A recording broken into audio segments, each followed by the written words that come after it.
Além disso, as dezenas de mandados de prisão decretados contra pistoleiros e fazendeiros acusados de assassinatos de trabalhadores não são cumpridos pela polícia, que também prendeu Adilson Laranjeira Carvalho e Vantuí Gonçalves de Paula, fazendeiros condenados em 24 de maio de 2003 pelo assassinato do sindicalista João Canuto. Alô, CPT de Tucumã, bom dia. Alô? Claire João, a Commission pastorale de la terre, é isso? J'ai toujours été partagé entre la contemplation et la vie active. Et je suis resté 3 ans au Carmel. Et puis, je me suis aperçu que ce n'était pas exactement ça ce que je voulais. Et donc, je suis rentré dans l'ordre des Dominicains, où j'ai refait un noviciat, où j'ai refait de nouveau 2 années de philosophie et 4 ans ou 5 ans de théologie. Mon projet, à ce moment-là, était en fait de devenir prêtre-éducateur. Hein, il y a des prêtres, vous voyez. Moi, j'avais imaginé être prêtre-éducateur. Et je me disais, il faut que je travaille et que je prenne un travail que les jeunes pourraient aussi avoir. Et un jour, une entreprise intérimaire me dit, écoutez, voilà, vous allez travailler à l'IP.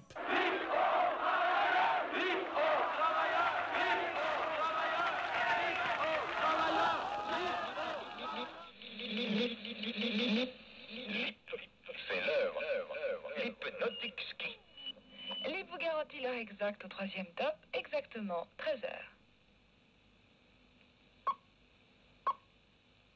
Au 3e top, 13 heures, l'IP, c'est l'heure.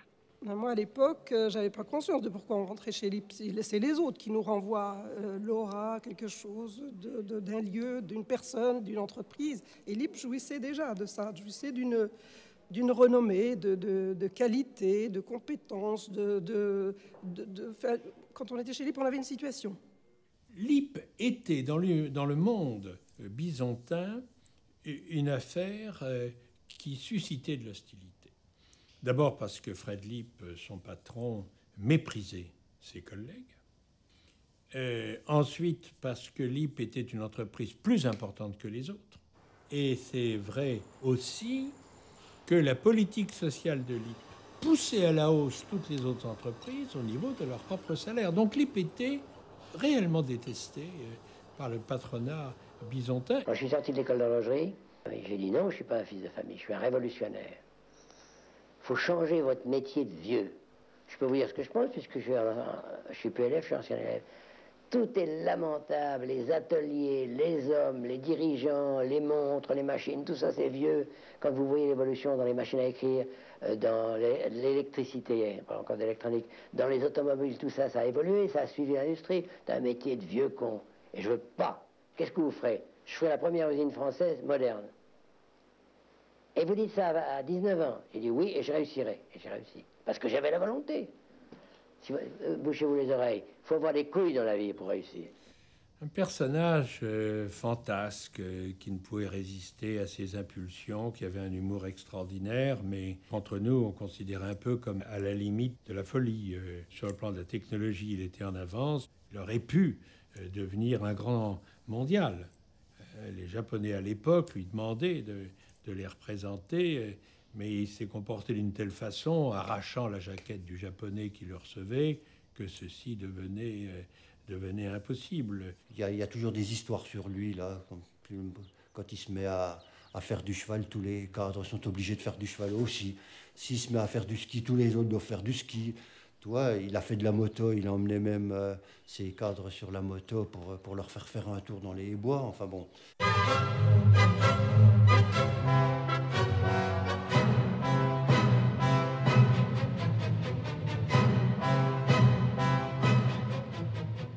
Fred Lipp, il avait un problème redoutable, une manufacture. Manufacture, c'est-à-dire fabriquer 80% des constituants de la montre, l'assembler et assuré par un réseau de vente. Les années passaient, les Japonais commençaient à venir sur le marché, on commençait à entendre parler également des Chinois. Et c'est vrai que je suppose que, conscient qu'il avait une marque qui était véritablement un symbole, je pense que, il n'a pas vu venir, Deux, au niveau de la restructuration de son entreprise, il n'a pas suivi certains conseils quand il pouvait le faire. Et puis, à un moment donné, il s'est trouvé étranglé et il a fallu qu'il vende des actions. Il avait fait entrer dans son conseil d'administration une entreprise, une très grosse entreprise suisse, Ebochesa, qui fait donc une entreprise d'ébauche, qui est rentrée dans le conseil d'administration. Et très rapidement, Ebochesa a pris la place. Ils ont vidé Fred Lipp. Les Suisses voulaient faire de Lipp une simple usine de montage de montres et vendre leurs propres montres sous la marque Lipp, moyennant quoi ils auraient lâché le secteur armement et le secteur mécanique de précision. Le coup de tonnerre, c'est le 17 avril. Le 17 avril donc 1973, le président, directeur général nommé par Ebochesa, qui était quelqu'un de Besançon, démissionne. L'arrêt de l'entreprise, c'est vrai que ça a été la panique générale, quoi. Donc, à partir de ce moment-là, il fallait réagir et vite. On avait écarté une première action, c'est-à-dire de se mettre en grève générale et d'occuper l'usine. On avait dit c'est vraiment l'erreur à ne pas commettre parce que ça va être un conflit long. Ce n'est pas quelque chose qui va se faire en 15 jours, 3 semaines ou 1 mois. Et donc, on a intérêt à avoir encore le bénéfice des salaires pendant le plus longtemps possible. Il y avait quand même 2 tendances à l'époque. Tu avais des gens comme moi, ça je le confesse, moi je pensais qu'il fallait se mettre en grève totale, en grève générale, arrêter tout, et en finir avec ce cirque. Et puis la CFDT, Charles Piaget, eux pensaient, disaient non, il faut qu'on aille progressivement, il faut qu'on donne du temps au temps, il faut qu'on puisse réfléchir mieux et appréhender mieux les événements. Et voilà pourquoi on va baisser progressivement les cadences. C'est quelque chose de nouveau, de freiner le travail. Pas facile. Il y a peut-être des métiers où, ma foi, c'est possible, mais celui qui travaille à la chaîne, celui qui est... c'est difficile. Cette cadence des mains, des gestes, etc., ils avaient tellement ça dans la peau, les OS, que c'était pas possible de ralentir. On peut pas dire je vais ralentir à 60%. Nous, on avait dit naïvement, vous baissez à 50%. Mais c'est pas possible. Enfin, comment c'est pas possible? Ben non. Le mouvement, dès que l'esprit quittait un peu le mouvement reprenait. Et c'était pas possible. Alors donc, c'est eux qui ont trouvé la solution en disant, bon, ben non, on s'arrête. On va s'arrêter, par exemple, 10 minutes par heure ou 15 minutes par heure. Et puis là, on va pouvoir réfléchir. Les mécanos, il n'y avait pas besoin de leur dire d'arrêter de bosser. Mais c'est vrai qu'à l'horlogerie, il y avait la crainte, il y avait les petits chefs, il y avait le directeur qui était là, et les filles, les unes derrière les autres, ou à côté des autres, avec les chaînes de montage, avaient du mal. Et c'est vrai qu'à ce moment-là, on a dit, bon, on va aller s'asseoir à côté d'elles, comme ça, elles ne pourront plus bosser. Et on a été à côté d'elles, on plaisantait. C'est vrai qu'à partir de là, elles se sont arrêtées de travailler. Donc, la désorganisation des ateliers. Et là, on s'est rendu compte qu'il y avait un problème qui était le suivant.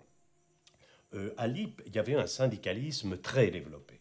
CFDT, très fort, c'était sûrement le plus fort, mais aussi la CGT. Il ne faut pas oublier que dans ces années 72-73, quantitativement, la CGT était presque égale. Mais mes camarades à moi, qui admiraient beaucoup la CFDT, après discussion, on a convenu d'écrire une petite lettre aux camarades de la CFDT, Charles Piaget, Roland Vito, Raymond Burgi, etc., pour leur dire, écoutez, voilà, on reconnaît que l'information qui est donnée par la CFDT à l'usine est remarquable. Elle était sur les conditions de travail à l'usine, mais débordant amplement. Il y avait des tracts même sur la situation extérieure, voire sur la situation internationale, ce qui n'était pas banal pour l'époque. Bon. Mais nous, comme travailleurs de base, on a l'impression qu'on ne peut rien faire. Vous faites les choses de telle façon, d'une façon tellement parfaite, admirable, qu'il n'y a pas de place pour nous. On a été un peu interloqués sur le coup. On a dit, bon, tiens, on croyait avoir fait des efforts, et on a encore des nuls au niveau de la pédagogie, de l'acceptation des autres. Et finalement, ça s'est fait comme ça. Il y a eu un comité d'action, c'est-à-dire des gens de Lipp qui n'étaient ni délégués, même ni syndiqués, et qui se sont mis à s'habituer à se rencontrer si au début, on les sentait un peu comme les mouches du coche, quoi, faut dire la vérité. Puis en plus, bon, il faut reconnaître que c'était notre truc. Moi, je le dis encore, on n'était pas non plus des petits saints. On était convaincus que, bon, notre réflexion était bonne, malgré qu'on pouvait se tromper de temps en temps. Et que des non-syndicalistes viennent nous apporter quelques éléments, il faut reconnaître que, oui. Puis alors, en plus, quand c'était des femmes... Oh là là, attention, non mais attends, qu'est-ce que tu dis là? Oui, on était aussi un peu comme ça. Il y a des gens du comité d'action qui ont commencé à faire des dessins, à dessiner. Alors là, c'est devenu d'un engouement, ça s'est répandu sur toutes les chaînes d'ateliers, de l'horlogerie à la mécanique, en passant par l'armement. Tout le monde s'est mis à faire des dessins et ça a été une manifestation de l'imagination et qui permettait aussi aux travailleurs de s'exprimer, de se manifester.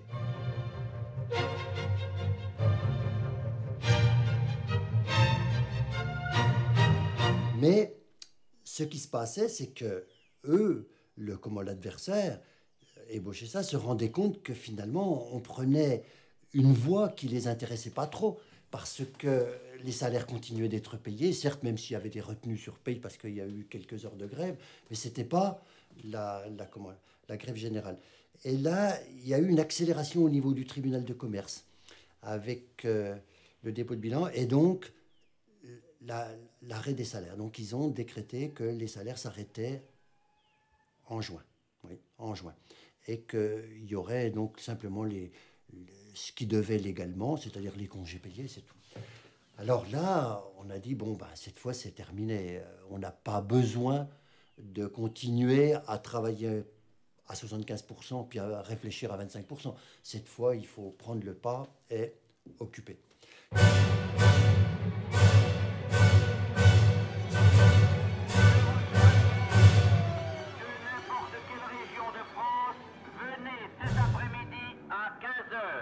Soutenir les travailleurs de chez LIP, soyez solidaires. On est arrivé, si vous voulez, à ce mois de juin, où on venait de faire des grandes manifestations dans les rues, importantes, pour se faire connaître, pour dénoncer, pour tout ça. Et puis ce conseil d'administration qui se tient le 12 juin. Pour nous, c'était le moment. Mais le moment d'une... Vécu du côté des salariés, c'était le moment d'une grande tension quand même. Où il fallait quand même qu'on nous respecte, qu'on nous dise la vérité, quoi. Les administrateurs provisoires, il y en avait 2 qui étaient descendus de Paris pour nous donner de l'information. Il y avait aussi un juge commissaire de Besançon qui s'était joint à eux. Et nous avions, parce qu'on ne pouvait pas tous rentrer à l'intérieur de la salle de conférence, c'est bien évident, il n'y avait que les délégués syndicaux des 3 syndicats qui étaient présents, mais on avait sonorisé non seulement les couloirs, mais même l'extérieur. Comme ça, on pouvait transmettre les informations au personnel qui avait débrayé. Et à un moment donné, on nous dit, écoutez, ils viennent de nous annoncer qu'il n'y a pas de repreneurs. Les repreneurs se défilent tous l'un derrière l'autre. Donc, c'est fini. C'est la fin. Alors là, on s'est tous transportés à la direction là-bas et on a envahi la salle de réunion, quoi. Et l'un de nous, à ce moment-là, tire la serviette d'un des administrateurs provisoires, il la pique, il va dans la salle d'à côté avec quelques copains, dont j'étais, et on regarde et on voit sur un brouillon, sur une feuille pratiquement de brouillon de l'administrateur provisoire, il y avait marqué donc 400 ou 500 travailleurs à élaguer. C'est la réalité qui tombe, 500 personnes. Il faut larguer. C'est le terme qui a été employé, qui a été écrit, avec un plan bien fait, bien... Et c'est vrai que cette phrase, elle a été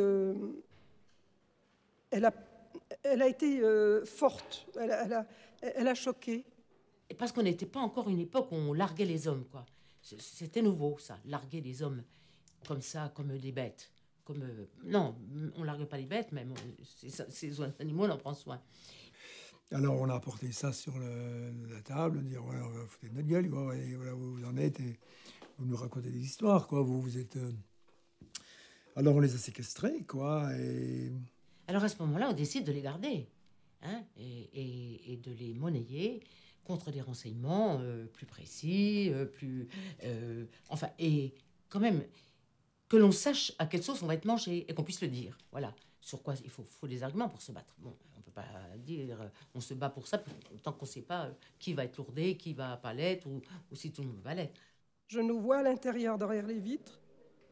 À l'étage, les administrateurs sont séquestrés et toute cette police qui arrive dans la nuit, quoi, casquée, avec matraque à la main. Enfin bon, c'est quelque chose qui est impressionnant. Hein. Est-ce que le préfet nous a appelés ou c'est nous qui avons appelé le préfet? Je ne sais plus, mais je crois bien que c'est le préfet qui nous a appelés. Voilà. Et nous sommes rendus à la préfecture. Il y avait Charles, Roland, Raymond Burgy et moi. Et le préfet a commencé à s'affoler, il a commencé à téléphoner en disant relâchez tout de suite. Non, on ne relâche pas. Il a dit alors vous allez m'obliger à donner la force. Alors on a dit et vous voyez, hein, c'est votre responsabilité, nous la nôtre, c'est de défendre nos emplois, notre entreprise et tout. Et vous, si c'est de donner la force, vous donnez la force. On peut pas s'y opposer. Hein. Avant de partir, on avait vu que les corps de CRS entouraient déjà l'usine. On avait bien vu. Hein. Donc on avait dit nous on demande à ce que vous ne donniez pas l'assaut tant qu'on ne sera pas là-haut. Parce que c'est trop facile. Hein, vous nous avez fait demander de descendre. Alors, on vous l'avait dit au téléphone. Hein, attention, pas de vacherie entre-temps. Alors, il a dit bon, ben, remontez là-haut et puis je donne l'assaut. Alors ça m'a bien aidé. Je suis passée ici, mettre un jean, parce que j'étais en mini-jupe. Je ne me voyais pas supporter un assaut de CRS en mini-jupe. Hein. Je me rappelle le monde dans les escaliers, cette panique qu'il y avait, la façon dont ils ont cassé les portes. Alors ça nous a choqués parce que nous, qui avons toujours été, au cours des petites grèves qu'on faisait avant, très attentifs à ne pas rayer un mur, à ne rien faire, à respecter l'outil de travail, puis de voir la police arriver, casser les portes de glace, casser les portes d'entrée, puis commencer à nous matraquer, ça nous a quand même... Disons, quand j'ai vu les copains, les jeunes, là, avec des bouts de ferraille, des chaînes, j'ai dit, ça va mal tourner, quoi. Il y avait les flics en bas, on peut pas concevoir une bagarre à la milieu, quoi. C'est pas du boulot, quoi. Alors, je sais pas, je suis parti à la salle de réunion, j'ai attrapé comment il s'appelle, syndic, et puis les autres ont suivi, et puis j'ai traversé, donc ça s'est ouvert devant. Puis arrivé au-dessus des escaliers, les escaliers étaient libres, puisque nous on était bloqués au-dessus, donc ils sont suivis, ils sont partis, quoi. C'est vrai, par les épaules, il les a sortis et il les a donnés à la police qui était en bas, pour éviter justement que ça dégénère. Parce il a eu un excellent réflexe parce qu'on sentait que ça allait extrêmement dégénérer, surtout qu'il y en a qui commençaient sérieusement à s'énerver de notre côté aussi. Mais c'est vrai, c'est quelque chose qui m'a toujours... Personne m'a dit, t'es un con d'avoir fait ça, pourquoi t'as fait ça? C'est vrai, c'est curieux, des moments comme ça. Et puis ça s'est terminé quand même avec des heurts, hein, des poussées, des heurts. Et finalement, ils sont repartis avec les camions. Et puis, il y avait tout un groupe qui avait réfléchi avant, pendant la bagarre, qui avait été posté à un endroit un peu stratégique où les camions ne devaient pas passer, avec une réserve de cailloux. Enfin, bon, voilà. Ça c'est... Puis ils sont partis, puis il n'y avait plus personne. Il n'y avait plus que les ouvriers. Il n'y avait plus de cadre, plus de chef, plus rien. Et c'est là qu'on s'est concerté en disant qu'est-ce qu'on va faire. On a vu les CRS rentrer dans l'usine. S'ils sont malins, ils peuvent venir occuper, par exemple, demain... Et puis, pendant un certain temps, pour nous décourager. On n'a plus l'otage humain. C'est pas bon pour le rapport de force. Comment va-t-on faire pour défendre notre emploi et notre usine? Et il y en a un, moi ça je ne me rappelle même plus lequel, qui a dit, mais si on prenait des montres en otage, en cas qu'ils nous fassent le coup. Alors, t'es fou, enfin bon. Ça, comme toujours, dans toute proposition qui n'est pas du tout syndicale, qu'est-ce que tu rigoles, tu te rends pas compte. Oh, il y en a qui a dit, moi je suis pas d'accord avec ça, moi je m'en vais. Et puis, on a dit, on peut pas rester comme ça, il faut que demain matin, à l'Assemblée générale, il y ait une proposition, quelque chose. Et moi, je sais que personnellement, je le dis très franchement, dans les premières minutes de la décision, je n'étais pas d'accord. Je n'étais pas d'accord, je dis non. Alors je ne sais pas qu'est-ce qui m'avait animé, mais je dis je n'étais pas d'accord. Je dis non, mais attendez, vous vous rendez compte, on va sortir des milliers de montres, qu'est-ce qu'on va en faire? En l'espace de peu de temps, dans ma tête, je me disais, mais qu'est-ce qu'on va s'emmerder avec un stock de montres? Il y a peut-être autre chose à faire. Non, on réfléchira après. Et je vois toujours Charles qui dit, ah Raymond, on ne te casse pas la tête, on réglera les problèmes, on y va. Mais par contre, il y a eu beaucoup, ça je me souviens qu'il y a eu beaucoup de discussions autour de, oui, mais c'est quand même un vol. Voilà, ça oui. Il y en a même, moi je me rappelle, des gens qui m'ont dit, mais c'est un péché. Ah, moi j'étais là, vous imaginez, le seul prêtre de la soirée. Je me mordais la langue, je serrais les poings. J'ai presque cru que j'allais devoir donner une absolution générale. Hein, pour dire à tout le monde, enfin, arrêtez vos conneries. Ça n'a rien à voir avec un péché. Hein. On se défend, point final. Hein. Mais les montres, c'est nous qui les avons faites. Donc, on est en droit de les vendre. Moi, ce qui m'avait marqué à l'époque, c'était de dire où est la légalité déjà? Elle est où? Est-ce que c'est le fait de perdre son emploi ou est-ce que c'est le fait qu'on prenne ce qui nous appartient? En gros, c'est ça. Et en vidant toutes les tu te rends pas compte, etc., eh bien on a fini par se dire, ben oui, c'est viable, c'est jouable. Et là, il était au moins 1 ou 2 heures du matin. Oui. Et puis à partir de ce moment-là, ça a été la chaîne ininterrompue dans les couloirs, en courant et en chargeant les voitures. Il y avait... L'ambiance était indescriptible à ce moment-là. On n'entendait plus dire on est fou, attention. On y allait tous. On chargeait. Au fur et à mesure, on disait au chauffeur, va les planquer quelque part et faites attention. Et on avait juste eu le temps de mettre un plaid sur les plateaux de montres qui étaient empilés l'un sur l'autre. Il y en avait des milliers, peut-être 1 millier, 2 milliers, je ne sais pas. Et alors, je voyais les montres avec des pierres autour qui étaient par-dessus, qui brillaient dans le soleil levant. Oh là là là. Alors, sans me retourner, je glissais le plaid comme ça sur les montres qui brillaient. Oh mon Dieu. Et puis, comme on avait le sens commercial, quand ça a commencé à se corser, eh ben, un de nos tout premiers soucis, en même temps qu'on a commencé à enlever le stock de montres, on a enlevé tous les fichiers commerciaux, de façon à ce qu'ils ne puissent pas servir à d'autres. De même qu'on a enlevé tous les plans du bureau d'études, pour pas qu'on puisse nous les piquer. Ça, pour nous, c'était avoir le sens du patrimoine, quoi, de la famille horlogère, du métier. Cette soirée-là a été extraordinaire, parce qu'elle était dans la dynamique de tout ce qui va suivre après. Et puis elle a rejailli sur l'Assemblée générale le lendemain, parce qu'on était tellement enthousiastes, on avait travaillé toute la nuit, quoi. Et on a dit, bon, l'Assemblée générale demain matin, elle dira oui ou non. Si elle refuse ce qu'on a fait, on ira vite les rechercher, puis on les ramènera. Mais on n'a jamais pensé que l'Assemblée générale n'allait pas, pouvait ne pas être d'accord. Et en fait, quand on a dit, écoutez les copains, vous savez comme nous que pour se défendre dans un combat, dans une lutte comme la nôtre, il faut que nous ayons des rapports de force solides. Et c'est pourquoi nous avons mis de côté les montres. Tout le monde a applaudi. Tout le monde a applaudi. Et on était dans une telle dynamique, dans un tel sentiment de justice pour un coup. We hebben voor miljoenen horloges gemaakt. We hebben 4 ton papieren meegenomen. We hebben de vitale machine om te delen. De directie zal nu met een voorstel moeten komen.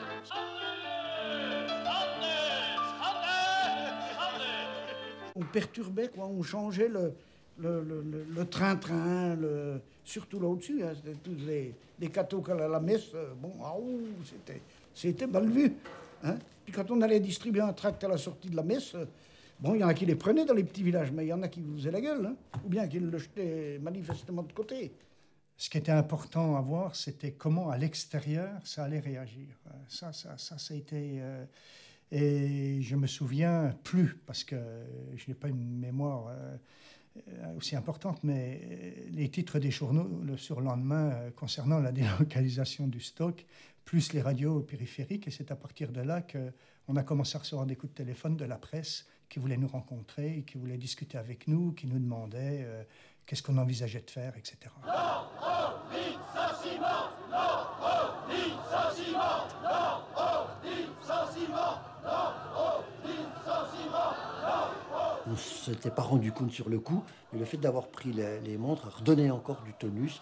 Et là, il est venu des délégations, des salariés d'un peu partout. On ne sait pas, on parlait de 12 à 15 000 personnes à Besançon. Ça avait été au moins aussi fort qu'en mai 68.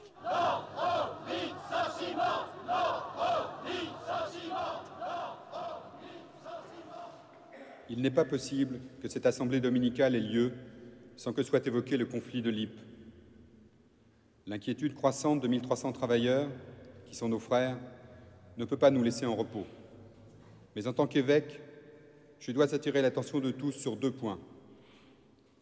Ce n'est pas possible, ce n'est pas humain de maintenir des travailleurs dans une telle ignorance du lendemain.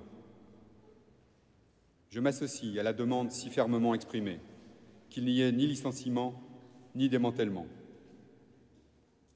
Un évêque qui était quand même plutôt d'origine bourgeoise à l'époque, qui vient présider la première manif, ça c'était un coup formidable, quoi.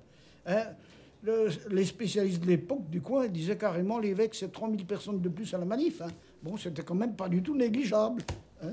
À partir de cet événement, l'Ypres, qui était resté un phénomène régional, a commencé à acquérir une audience nationale. Le 15 juin. Il y avait eu le 12 juin, donc, on avait mis à l'abri les montres, et le 15 juin, une manifestation aux montres. C'était donc un sommet.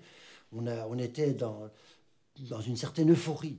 Et là, on a fait une analyse froide et lucide. On a dit, bon, on a gagné quelque chose de formidable, et pourtant, on est perdu. On est perdu parce que maintenant, ça y est, les salaires sont coupés.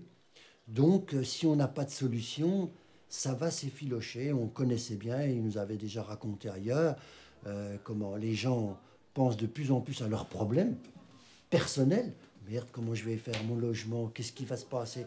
Autrement, ils n'ont plus le cerveau à la lutte. Ils ont le cerveau à la masse de problèmes qui commencent à venir, à s'accumuler. Donc, il fallait trouver une solution. Et là, on n'a pas trouvé. On n'a pas trouvé. On est resté là-dessus en disant il faut trouver quelque chose.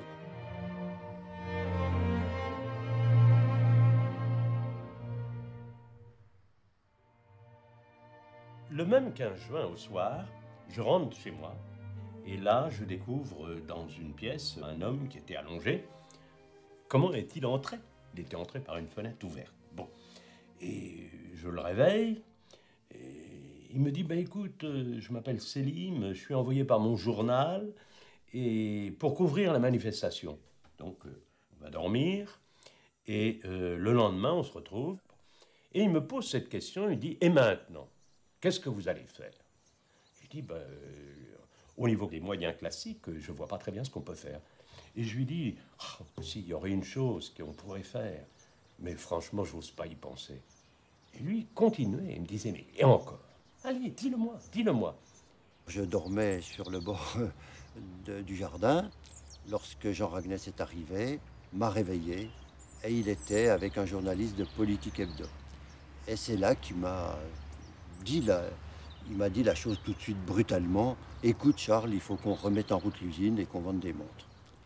Alors j'étais encore à demi endormi, mais je me suis dit effectivement, ça trotte dans la tête depuis quelques jours, c'est ça qu'il faut faire. Sauf que là, on s'était dit, nous autres, la CFDT du comité d'action, si on impose une idée à la CGT, ils vont certainement refuser. Il faut s'arranger pour qu'ils aient l'impression que l'idée vienne d'eux. On lançait le débat et on attendait que quelqu'un de la CGT arrive à la même conclusion que nous. En se disant, on tourne autour du débat, on lance les idées et il y aura bien quelqu'un, il n'y a pas de raison, il y a quelqu'un. Et c'est ce qui s'est passé. Et c'est un délégué CGT qui dit, mais les copains, quand même, on ne va pas refaire une manifestation. On n'a plus qu'une seule chose à faire, c'est remettre en route les chaînes d'horlogerie. On était donc, je ne sais plus combien, mais 60, 70 convaincus. Pour moi, c'est extrêmement fort. Qu'est-ce que c'est qu'une idée? De fait, elle était dans l'air, mais elle avait besoin de s'incarner à travers des hommes. Et ça a commencé par un élément, au fond, un élément extérieur, qui m'a, en quelque sorte, convaincu, stimulé à aller de l'avant, en passant par Charles et en passant par toutes les sections CFDT jusqu'aux 1000 travailleurs. Mais je crois que tout le monde, au contact de l'idée, a reconnu cette idée. Et après, aussitôt que l'Assemblée générale a eu lieu le 18 juin, hop, on s'est tous mis au boulot. La commission production, la commission vente qui a déjà été préparé son magasin, enfin bon, tout le monde s'est mis au boulot. Et tout s'est très bien passé, les gens étaient contents de travailler. Et puis c'est nous qui nettoyions l'atelier, il n'y avait plus de femmes de ménage. Hein. Alors les hommes comme les femmes, hein, on prenait le balai tous les soirs, parce que ça doit être très très propre, un atelier d'horlogerie. Alors on ne faisait pas les mouvements. On les emboîtait, on posait les cadrans, les aiguilles, on mettait les bracelets, point, c'est tout. On les terminait. Mais s'il avait fallu en faire, on aurait pu en faire. Mais c'était quand même une meilleure image de voir des gens au travail que de voir des gens se contenter de vendre des montres. Alors là, les montres, on s'est dit, quand on a réfléchi à la question de vendre les montres, on s'est dit jamais ils nous laisseront faire. Jamais. Ah, il reste 2 minutes avant que les premiers clients puissent rentrer. Ben, il faut que les clients puissent rentrer normalement. On leur fait une haie d'honneur si vous voulez. Voilà. Alors j'ai acheté une montre électronique. Là. Ça m'évitera de la remonter. Ici, comme ça, je suis en règle, je suis tranquille. Maintenant, s'il faut aller en prison, on ira. Il y avait un défilé énorme. Je me rappelle avoir vu 100 à 200 mètres de queue, hein, d'attente, pour acheter une montre. Et il fallait du monde, des dames de... Il y avait des hommes, mais il y avait surtout des dames de préférence. Ça leur va très bien, quoi, de faire le commerce. Et puis pour elles, c'était motivant. Passer d'une chaîne de montage à une table de vente, et puis essayer de démontrer pourquoi tel modèle plus que tel autre. Vous voyez, comme la mienne, là, qui a 30 ans maintenant, qui est une vraie de vraie, hein, que j'avais acheté à mon père dans les années, je ne sais plus moi, dans les années 65, et qui marche toujours. Alors qu'est-ce que vous voulez comme montre? Je m'en fous, je veux une Nipp. Le modèle ne les intéressait pas. On recevait du courrier également avec un chèque non libellé à l'intérieur où ils mettaient « envoyez-moi 5 montres, mettez ce que vous voulez, c'est pour la solidarité ». Et des gens partaient de chez nous avec des voitures, des panneaux et descendaient. Alors sur la côte, hein, on choisissait des endroits où les gens étaient en vacances, depuis Marseille jusqu'à Antibes, Nice, où là, sur les plages, ils vendaient les montres. Comme on avait encore autorisé la direction à rester là, hein, tant qu'elle le voulait, pourvu qu'elle ne fasse pas d'action, le directeur des ventes était venu nous trouver et nous avait charrié en disant ah, vraiment, on voit que vous rendez pas compte de ce que c'est que la vente. Vous êtes lancé dans un truc, mes pauvres. Et finalement, tous les jours, devant l'usine, il y avait un grand panneau sur lequel on mettait tous les jours la production, la vente. Et en l'espace de quelques semaines, hein, ça doit faire 6 semaines, on avait fait un chiffre d'affaires qui était presque de la moitié de ce que faisait Libre dans toute l'année. Bien sûr, c'était des circonstances spéciales, mais le directeur était complètement renversé, quoi, parce qu'il n'imaginait même pas. Je me rappelle que les derniers chiffres que j'allais inscrire sur le grand panneau, ils dépassaient le milliard de centimes, etc. Donc c'était des sommes déjà gigantesques pour l'époque. Tant qu'on est resté entre bisontins, on n'a pas eu de problème. Une fois que les fédéraux sont arrivés de Paris, ça a changé un peu. Là, et là, il a commencé à avoir des tiraillements. Il fallait toujours en référer à l'instance supérieure qui n'était pas là, mais qui était en ville. Mais eux, la CFDT était plus dure que nous pour négocier. C'est surprenant. C'est surprenant. Hein, parce que la CGT et son ancienneté, elle était là. Mais les permanents étant venus, Mercier m'a dit, la fédération arrive, parce que la confédération n'est pas du tout d'accord. La CFDT propose de vendre les montres. Alors il dit, nous, on ne serait pas d'accord. J'ai obtenu qu'on marche avec la CFDT. Et moi, j'étais celle qui ne voulait pas la coupure.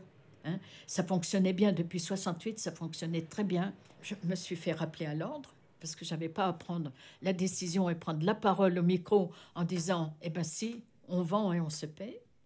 Hein » Je l'ai dit. Et à la fin, il m'avait dit oh, « Toi, tu n'es pas politique, hein, tu es social. » Et je dis « Eh oui. » Quand la fédération CGT est venue, elle a été totalement décontenancée. La CFDT était mal à l'aise, mais la fédération CGT a été complètement décontenancée. Elle m'a dit, mais qu'est-ce qui se passe dans cette entreprise? Qui c'est qui commande?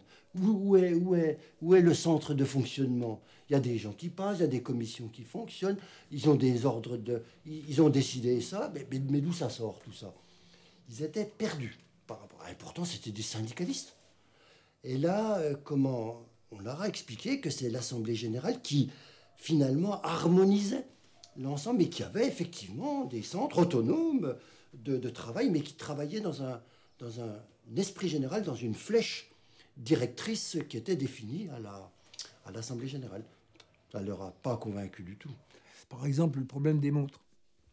Le problème des montres, le permanent CGT de Paris est arrivé, et il a dit à la CGT, mais où sont les montres? Bon. Combien qu'un autre parti? Bon. Ah, la CGT nous a dit, il faut faire un inventaire de ces montres, il faut qu'on sache que... Vous rigolez, non? Des gens qu'on est allé à trouver à 5 h du matin en leur disant, je te mets 5000 montres là, vous voulez aller vous installer chez eux 3 jours pour faire l'inventaire. Non, mais vous rigolez, non? Alors, bon, comment qu'on peut faire? On vous en donne la moitié. On se retrouve, on vous donne rendez-vous dans la forêt, là, et puis on vous en donne deux autos, puis ça y est, quoi. Bon, vous voulez... Alors bon, ça, c'est des choses qui là, on le discute en 1 minute, mais ça... S'il faut, c'est peut-être il y a peut-être eu 2-3 jours de discussion là autour de ce stock, de ces montres qui avaient été enlevées, pour combien qu'on avait, et puis la confiance des gens chez qui vous les avez mis, qui c'est ces gens-là. Ah, ça c'était l'histoire secrète, tellement secrète que même encore maintenant, on ne sait pas qui c'est qui s'occupait des caches. Hein? Moi je peux vous dire, j'en avais une assez importante, elle n'avait pas de montre, j'avais du pognon. C'était peut-être plus important, il y avait la paye au moins pour 3-4 mois pour 1000 personnes, quoi.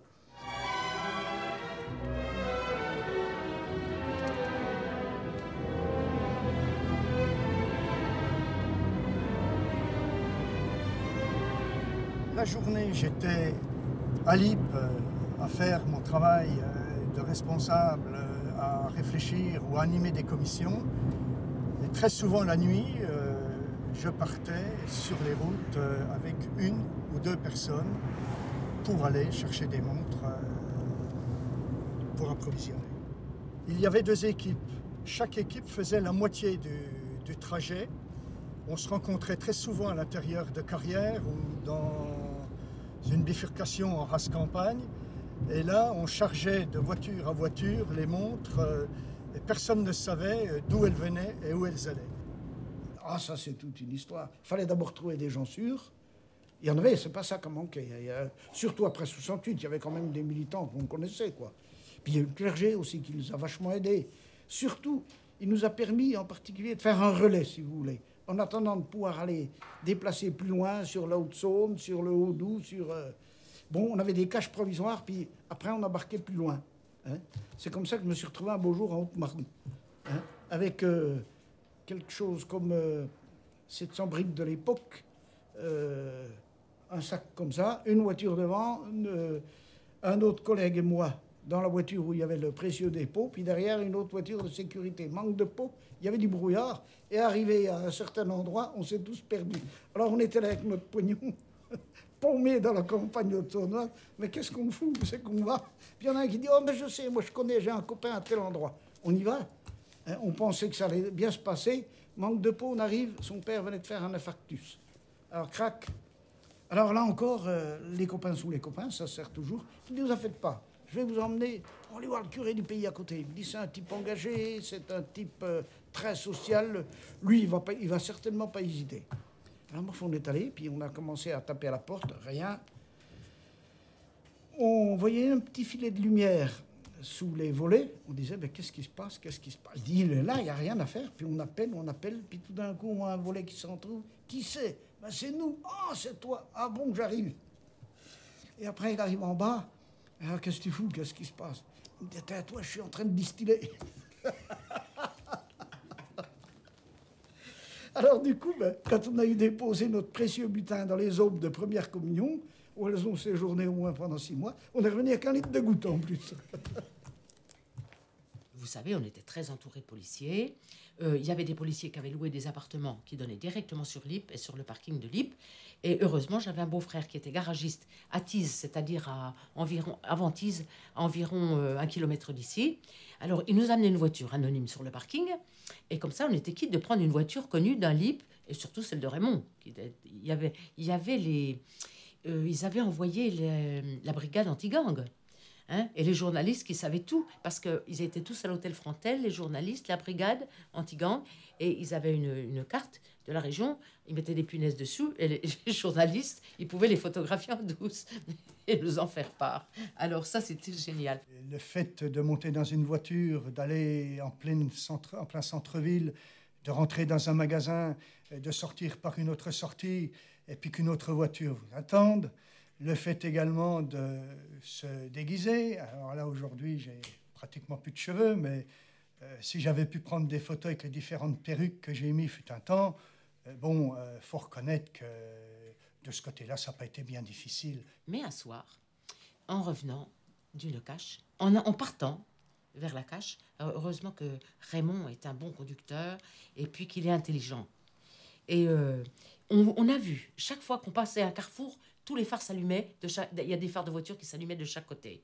Alors là, moi, j'ai commencé à paniquer. J'ai dit, Raymond, on ne va pas y aller. On va faire un tour en ville et puis on va revenir à l'usine. On ne va pas y aller. Il m'a dit, si, on va y aller. On va les baiser, qu'il m'a dit. Alors, le mot est de lui. Hein. On va bien trouver un moyen de les baiser. J'avais à peu près 3 litres de café, je fumais 40 cigarettes, je dormais très peu, Dieu merci. J'ai appris en Algérie à dormir très peu la nuit. J'avais en plus un problème familial qui était venu se greffer là-dessus. Le conflit a fait que ma femme ne voulait plus entendre parler de moi. Donc j'étais pas mal sur les nerfs. Ceci dit, pas d'accident. Je ne dis pas qu'il n'y a pas eu des montres perdues, je ne dirais jamais ça. Dans des endroits où on a mis des montres, surtout au début, il y a quelques montres qui ont disparu. Enfin, dans l'ensemble, on a eu de la chance. Moi, il faut savoir que mon père était fondé pouvoir dans une banque de Besançon, très connue. Alors imaginez-vous qu'à la télévision, le soir, au journal télévisé, dans le journal le lendemain, et les collègues de mon père arrivaient en disant « Tiens, on a vu ton fils, t'as vu ce qu'ils ont fait? Ils ont piqué le stock de montres de l'Ypres. » Non, c'était pas possible pour un homme qui était droit comme un i. Oh là là, non. Ah non, non, non, ça...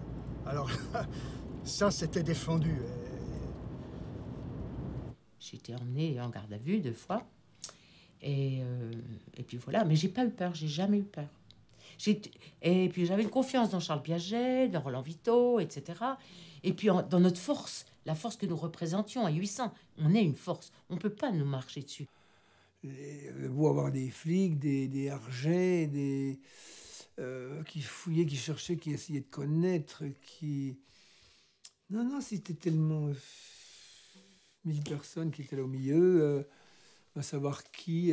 Moi, je ne le savais pas, je ne le sais pas encore aujourd'hui. Il y a un tas de choses. Je me dis, ah ben voilà, toi, t'as fait... Alors c'est pour ça que c'est pas écrit tout ça. Puis ça peut pas s'écrire.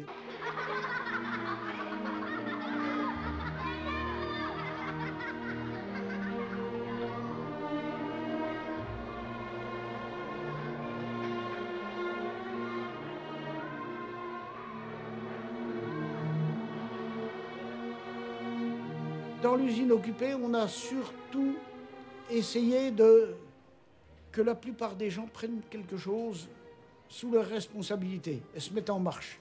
Bon, il y en a qui tondaient les pelouses, il y en a qui préféraient aller faire de la bouffe au resto, préparer des casse-croûtes, il y en a qui préféraient balayer les grands couloirs le matin, il y en a qui préféraient monter la garde la nuit parce qu'en même temps, ils pouvaient jouer aux cartes et puis bon, c'était toujours sympathique, quoi. La vie collective, elle s'est structurée de comment vivre autrement. Ben oui, si tu es de garde toute la nuit, donc on fait des gardes toute la nuit, le matin, tu es exonéré de venir à l'Assemblée Générale et au collectif. Donc ceux qui voulaient venir, venaient. Mais en gros, c'est ça. Donc, et puis on aménage. Et comment tenir informé l'autre qui n'était pas le matin, mais que l'après-midi ou le soir ou le lendemain, il arrive, il faut qu'il trouve sa commission et qu'il soit dans le coup. Donc petit à petit, on a aspiré. Cette vie collective s'est transformée en une vie collective agréable et puis organisée, quoi, hein, si vous voulez.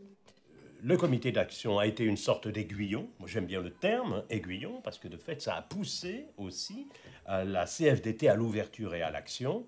Et puis, ça a permis à la CFDT de ratisser plus large, sans doute. Et à un moment donné, ils se sont retrouvés à 130, voire 150, pour réfléchir. Alors, ça commence à devenir trop difficile pour eux. Il a fallu qu'ils fassent différents groupes. Mais enfin, l'idée, c'était, on arrive avec des gens qui sont comme nous. On a, bah oui, puis si on dit une connerie, tout le monde se marre, et puis ça va pas plus loin. Donc là, on est à l'aise. Et quand on fait une proposition puis que c'est retenu, ben là, on se dit, ben, ça y est, j'ai fait avancer le conflit, je suis indispensable. Puis petit à petit, ça a amené du monde dans la bagarre et des gens qui ont pris des responsabilités. Moi, je vous le dis carrément, c'est comme ça que je suis parti là-dedans, hein, parce que moi, le syndicat, je le connaissais comme ça, bien sûr, par conviction, puis aussi par, je dirais presque, par devoir religieux. Moi, j'ai autant fait la lutte en tant que chrétien que je ne l'ai fait en tant que syndicaliste au début. C'est seulement au bout de quelques mois que j'ai fait comme tout le monde, quoi. Je me suis défendu et puis j'ai défendu notre lutte. Puis je suis parti. Puis j'étais prêche et j'étais... je suis devenu apôtre. Et c'est eux qui ont eu des idées, par exemple, aller manifester en Suisse, à Neuchâtel, devant le siège des Beauchessards. Les délégués n'ont jamais eu cette idée-là. Pourquoi? Parce que c'était trop... Enfin, c'était fou. Aller à l'étranger, comment aller manifester à l'étranger, ça se fait pas. En tant que délégué, tout ça, ça n'existe pas. Qu'est-ce que c'est que ces trucs-là? Et finalement, quand ils nous ont dit, bah, pourquoi ça se fait pas? Eh bien, on était un peu quoi? Il y en a même qui ont dit, ouais, on peut avoir un incident diplomatique. Oh, les délégués, vous nous faites rire. Et finalement, ça s'est fait. Et ça a été très bien. Ils ont fait des choses bien. C'était quand même pas des minus. Il y avait dedans des gens qui avaient un bagage et autres, mais ils n'avaient aucune responsabilité. Les gens de la CGT détestaient le comité d'action. Ils les prenaient pour des jeunes voyous, je ne sais quoi, qui allaient déshonorer le conflit, alors qu'en fait, c'était les plus beaux esprits. Il y avait Jean Ragnès, il y avait Jackie Burtz, il y avait Marc Géhin. On disait, mais attention, il ne faut pas que ce que l'on va essayer de créer ensemble, ça soit la bonne conscience syndicale des délégués. On disait, il ne faut pas que ce soit une simple courroie de transmission, que ce soit un simple organe d'information. Moi, je pense que, et nous, à la CGT, on l'a pensé, on pense que Jean Ragnès, le père dominicain, je m'attends de lui laisser son étiquette, quand il parlait pas comme un syndicaliste, il parlait comme... il s'occupait des pauvres d'un côté, mais sa façon de présenter les choses, elle n'était pas syndicale, hein. Il y en a qui prônent l'ouverture, et quand l'ouverture arrive massivement, ils ont peur et ils referment. En fait, moi je disais souvent, on est dans une pièce confinée, entre nous, avec nos miasmes, avec tous nos défauts et tout, et on ne demande qu'une chose, c'est avoir de l'ouverture. La fenêtre s'ouvre, on a peur, et on est tout de suite à vide. Écoute, on va l'entrouvrir, hein. On va déjà au moins... Là, t'as vu un peu ce courant d'air? C'est pas possible, on va tous être malades. Donc c'est un peu tout ça. Il faut qu'on apprenne à gérer le grand courant d'air et plus le vent soufflera fort, mieux ça vaudra. Donc, une espèce de folie de jeunes ouvriers, hein, qui auraient pu, hein, qui n'auraient rien donné si elles n'avaient pas rencontré, justement, cette sagesse des anciens. Et je dirais, c'est les sages fous et les fous sages qui se sont rencontrés. Les sages fous qui avaient une ouverture qui leur a permis, justement, d'accueillir, hein, ces nouveaux, et puis des fous sages qui savaient que tout seuls, ils n'arriveraient à rien et qu'ils allaient déboucher sur de l'anarchie pure et simple. L'IP, pour moi, s'explique par cette rencontre. On a dit, tout le monde peut venir voir, écouter, partout dans l'usine. S'il y a des journalistes qui veulent aller voir travailler dans une commission, ou des syndicalistes, ou des salariés, ou n'importe qui. Oui, mais il va peut-être y avoir des espions, tout ça. Enfin, écoutez, c'est vrai. On a 90 chances sur 100 d'avoir des gens qui viennent nous aider. Hein.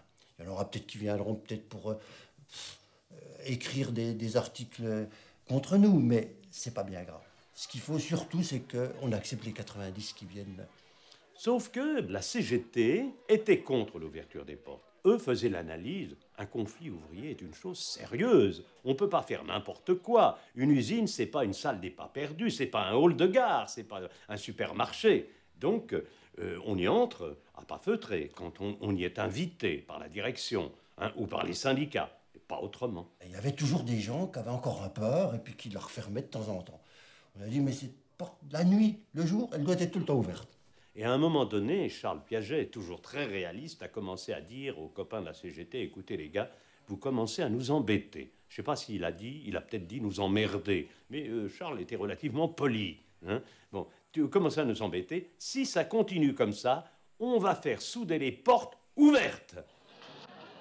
Le restaurant vit aussi au rythme des assemblées générales et des séances de cinéma. Le repas coûte 3,50 francs pour les lippes, 5 francs pour les visiteurs. Au menu ce midi, truite meunière aux amandes. Vous mangez tous les jours ici? Non, c'est la première fois, monsieur. Nous sommes en vacances. Nous sommes de Dunkerque. Vous êtes de Dunkerque. Et ça a marché. Il y a des gens qui sont venus avec leur baluchon dire, eh ben, moi je viens passer 8 jours. Je viens passer 15 jours. J'ai 15 jours de vacances, j'arrive. Qu'est-ce que je peux faire? Bon, ben voilà, la liste des commissions, voilà.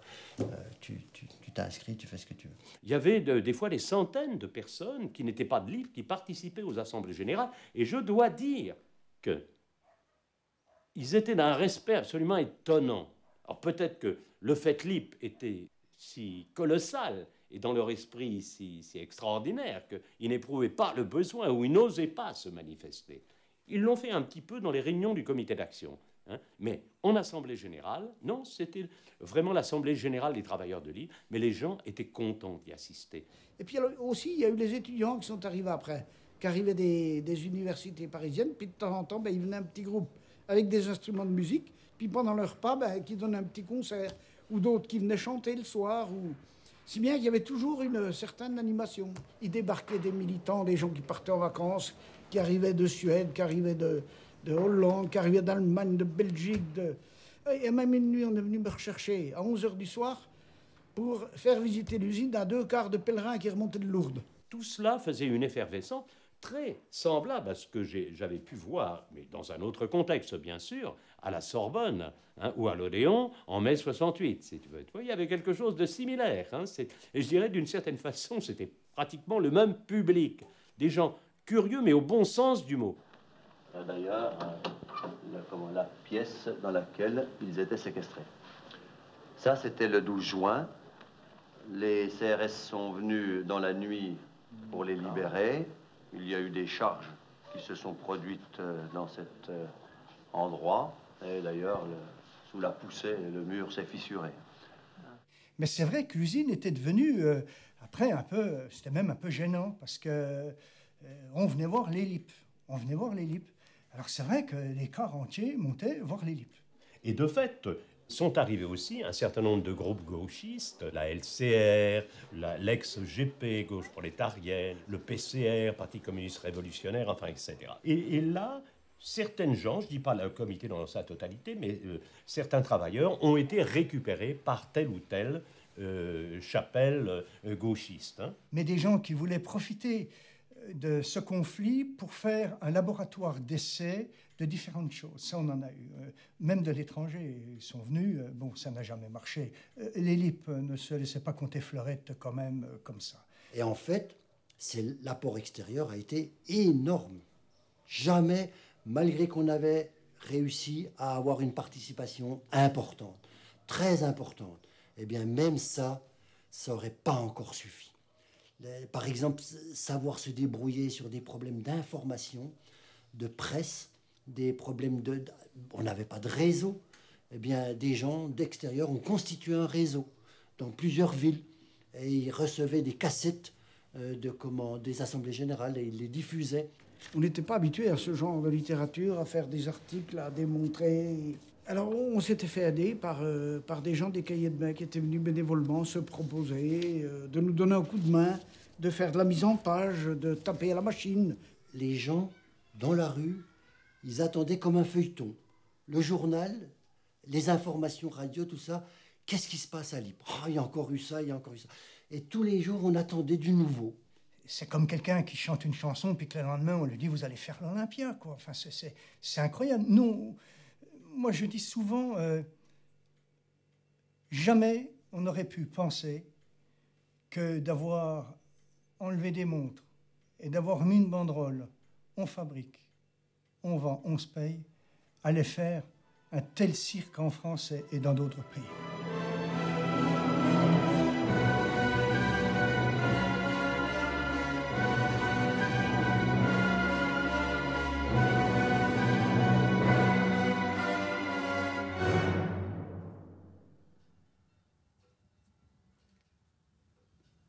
Ah ben j'étais d'accord avec la lutte, oui, mais ça pèse quand même. Hein.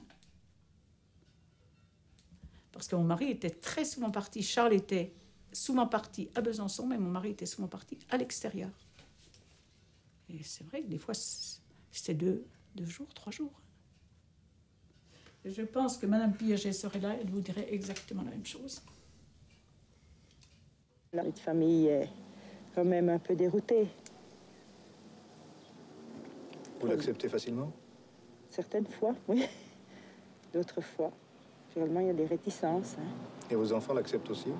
Certaines fois, c'est encore pareil. Des fois, on râle un peu après le papa, il abandonne la famille. Il n'était jamais là. Elle avait 5 enfants. Pardon, 6 enfants. Oui, parce que la 6e, elle est née encore longtemps après les autres, qui étaient petites. Et elle a dû tout assumer. Elle assumait tout. Je faisais des efforts pour essayer d'accommoder cette vie militante et cette vie familiale. Et aussi cette tension, ben, ça, quand j'arrive le soir, et puis qu'on me dit, voilà, tiens, regarde, celui-ci, il a fait ça, celui-là, il a fait ça. Il faut que tu fasses quelque chose. Je peux pas leur taper dessus alors que je suis pas énervé, rien du tout. Comment tu veux, on va les priver? Non, c'est pas suffisant. Ben, tu peux s'en foutre de ta privation.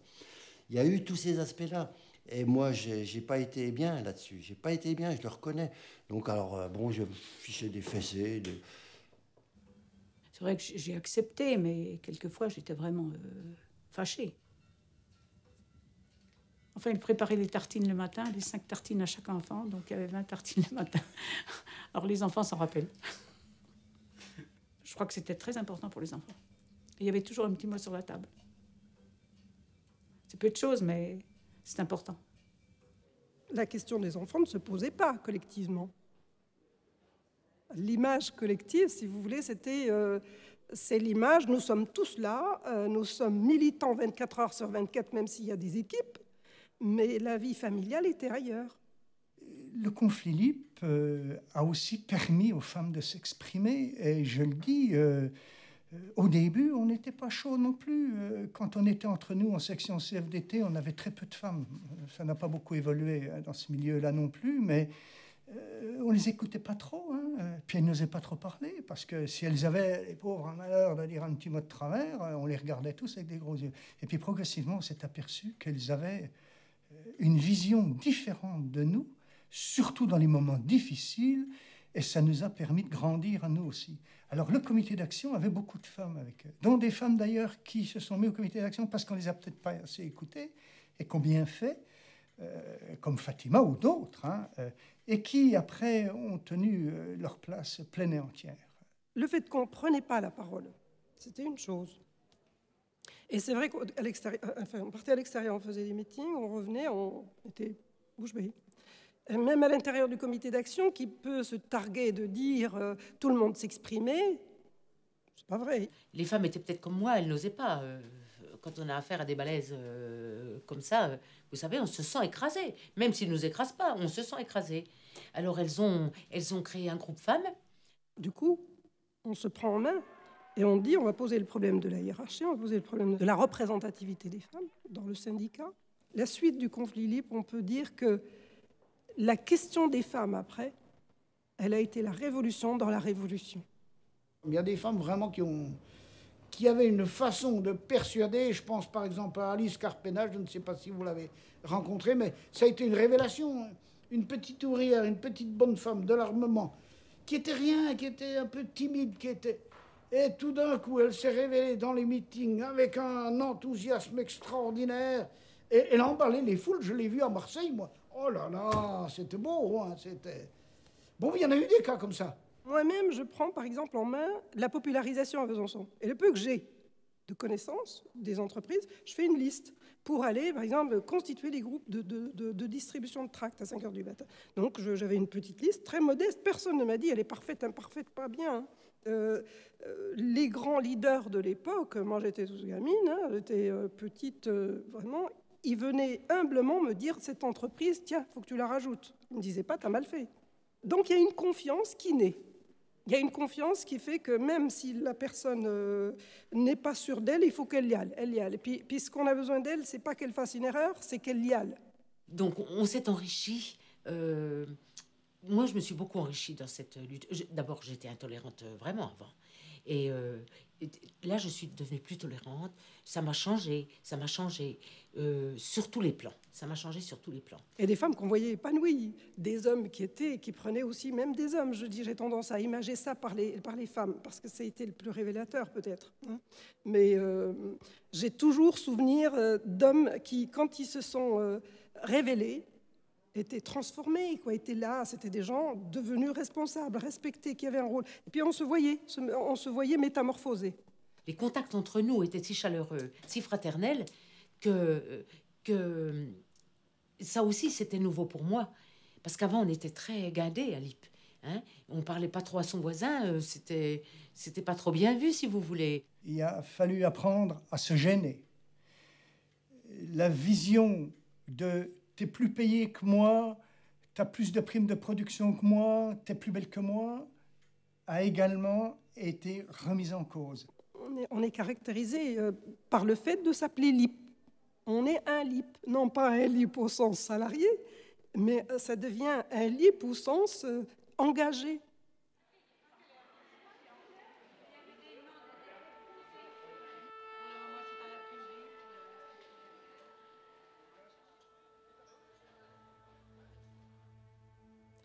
Le plus grand moment d'exaltation, ça a été notre première Pays sauvage.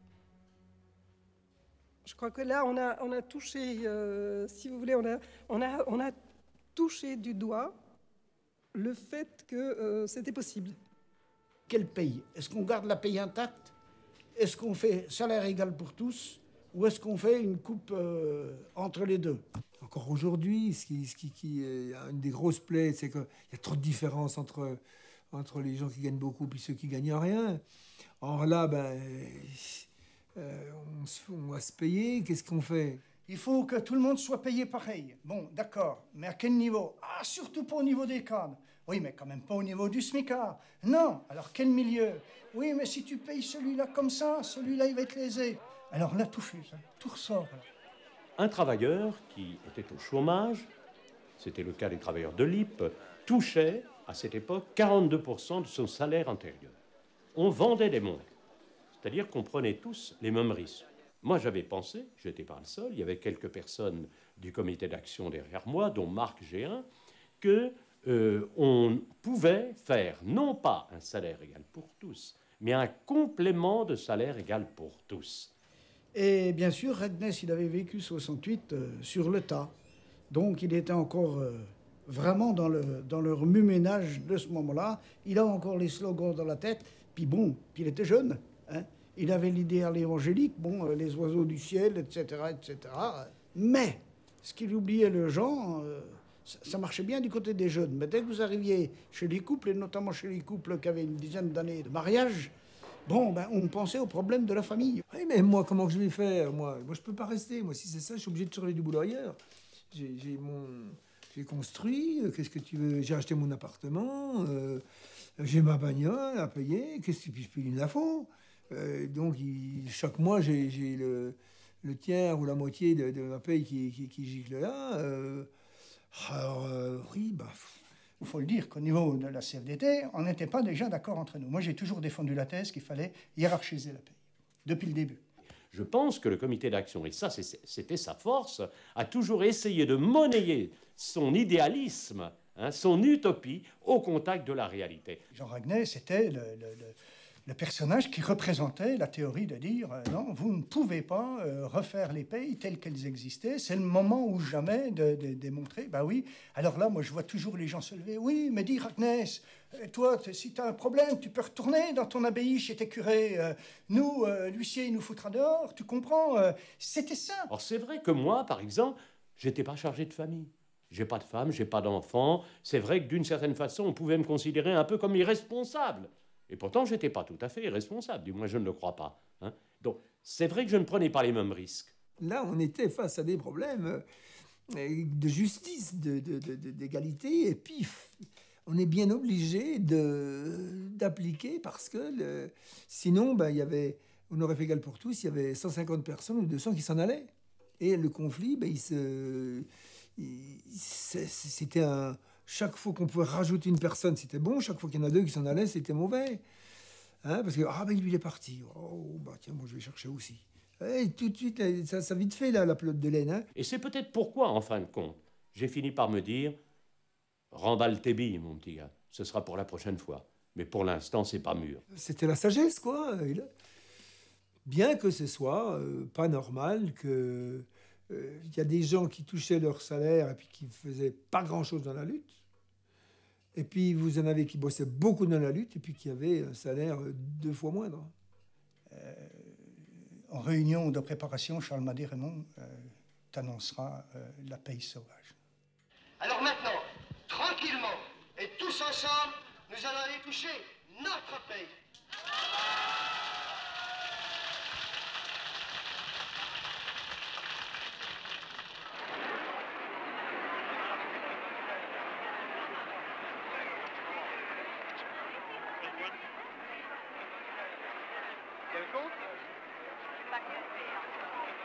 Ah là, c'était la joie, quoi. Les gens s'embrassaient, on pleurait. Moi, je me rappelle, je suis rentré à la maison, j'ai dit à ma femme, allez, sors le pastis, parce que j'étais tellement content. J'ai dit, je ne le reverrai pas, ça. Hein, me payer moi-même, hein, une paye légitime et pas une paye volée, c'est formidable. Je ne le reverrai pas dans ma vie. Alors, il dit, on va boire l'apéritif. Voilà un souvenir vraiment précis qui me reste à la tête. Chaque paye sauvage est accompagnée d'une action de solidarité. Les LIP pensent à ceux qui, ailleurs en France, luttent pour leur emploi. Partout où on allait, une fois qu'on a repris la production, la première question, elle était là. Mais comment faites-vous pour mettre dans le coup autant de gens que ça? Comment faites-vous? Puis comment faites-vous pour vous entendre? Voilà, c'était les 2 grandes questions. Donc ça montrait bien que les conflits, quand il y a des délégués qui sont en somme les mandataires pour se battre. La bataille, elle est à la hauteur de ça, elle est à la hauteur de ces mandataires. Mais quand elle est l'affaire de chacun, la dimension change. Parce que là, il y a du cœur qui s'y met, du cerveau, il y a des bras et qui s'y mettent par conviction. Parce que moi, je veux gagner, parce que moi, je veux participer. Et les délégués, là, j'ai connu ça après avec les chômeurs, mais là, il y a un certain affolement. À un moment donné, les délégués disent, oui, mais alors, attends, on sert à quoi, nous? Ben oui, on est comme les autres. Il y aura plusieurs sources de propositions, de centres de lutte, etc. On en est un parmi d'autres. Et c'est pas facile à vivre. Il y a des délégués qui n'ont pas très bien vécu ça, parce qu'il y avait une sorte de priorité. Hein, c'est nous et tout d'un coup, les centres de décision. Moi, d'ailleurs, j'ai connu pire que ça. Mon ego en a pris un coup. À un moment donné du conflit, comme je suis un peu perfectionniste, je m'étais mis en colère avec la commission déplacement, parce que je trouvais que c'était mal organisé, qu'il y avait quand même un peu la pagaille. On m'a laissé causer, et puis ils ont continué à faire leur truc, sans trop s'occuper de moi. Puis de colère, je suis parti, puis je suis rentré chez moi, puis je dis, j'y retourne plus. Puis rien ne bougeait. Hein. Et 2 jours, enfin le lendemain, je crois, il y en a un qui m'a téléphoné, il dit, qu'est-ce que tu fous? Alors je suis revenu là-bas, puis personne s'était rendu compte que j'étais pas là. Donc là, ça m'a fait beaucoup de mal et de bien, parce que je me suis dit, merde, ça a trop bien marché, moi, le truc. Ça marche trop bien, mais on n'a même plus besoin de nous. Donc voilà, la réussite, c'est de ne plus avoir besoin des leaders. Voilà, c'est ça. C'est ça la réussite. On n'a plus besoin ou tout au moins, Leur voix ne compte que pour un.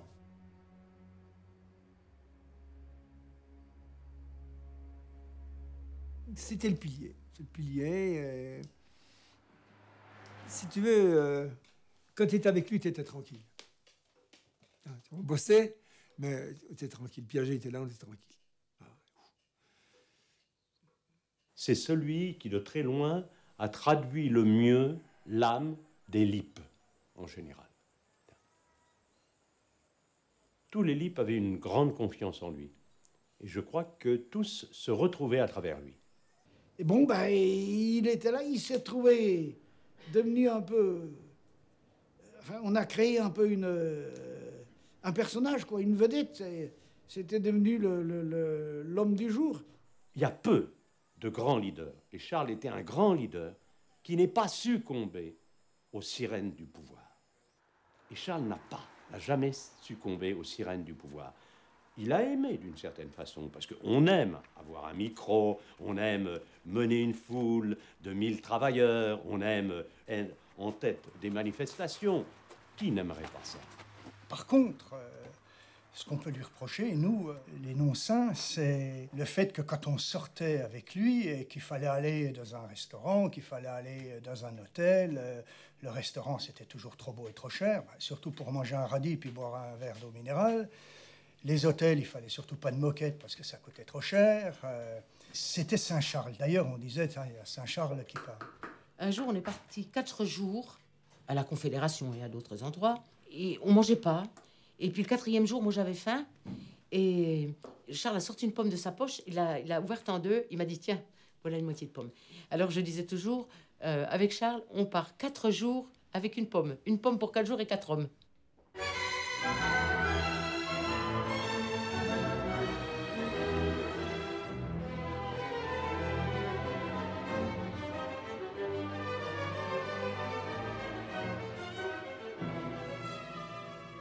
Nous arrivons ainsi au début d'août, et devant l'échec des tentatives de reprise, je vais dire dans le cadre du capitalisme classique, hein, et du grand patronat, hein, nous pensons avec mes collaborateurs qu'il faut faire autre chose, qu'il faut essayer de trouver une thérapeutique particulière pour Lippe, et c'est là que naît l'idée de ce qui allait devenir le plan Giraud.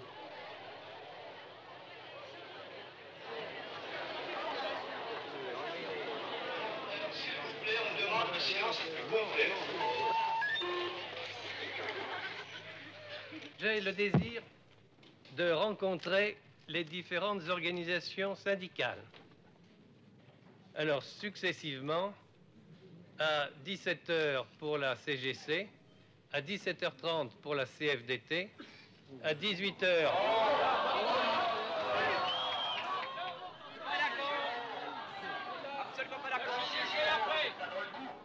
À 10...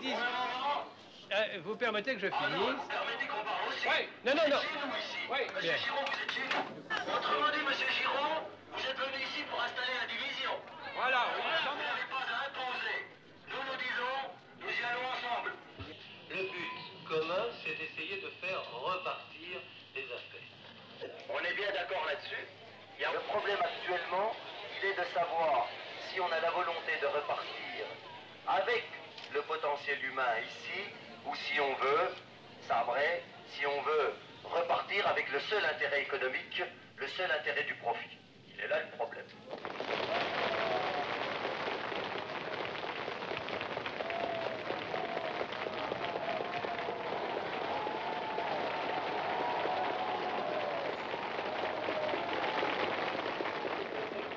On nous avait annoncé que c'était un homme très, très compréhensif, qui était à l'écoute, etc., etc. Il était tellement à l'écoute qu'il disait rien du tout.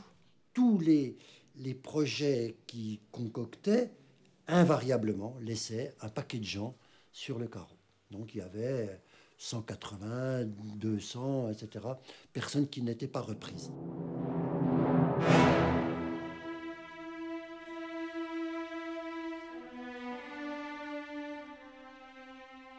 Et puis, j'ai eu 2-3 coups de téléphone, ça y est, ils arrivent, etc. Alors, moi, j'étais avec mon Solex, là, j'ai dit, bon, avec le Solex.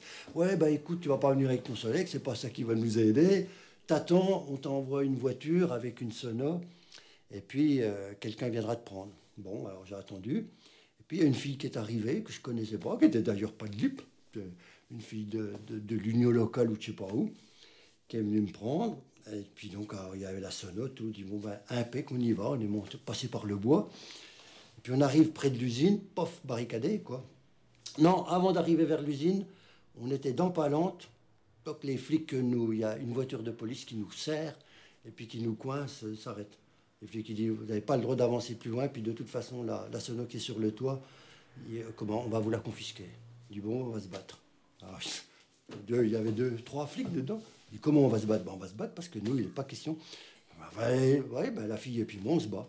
Parce qu'il n'est pas question de lâcher notre sono.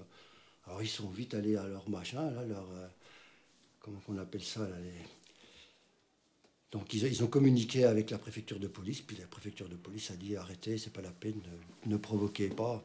Non alors, bon, ben pas assez.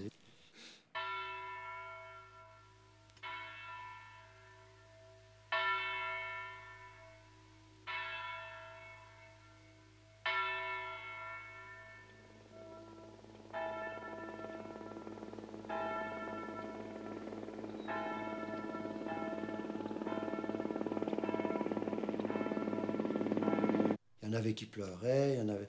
Parce que finalement, on avait intériorisé l'usine, c'est à nous, on est là, on est chez nous, on a nos commissions là. Bon. Donc c'était quand même une douleur pour chacun.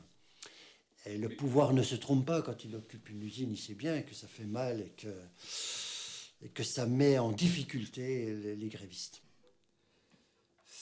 Il y a la révolte de se dire, oh, c'est pas possible, quoi, on n'a rien cassé, qu'est-ce qu'on fait? On défend nos emplois, on défend la vie de nos gosses.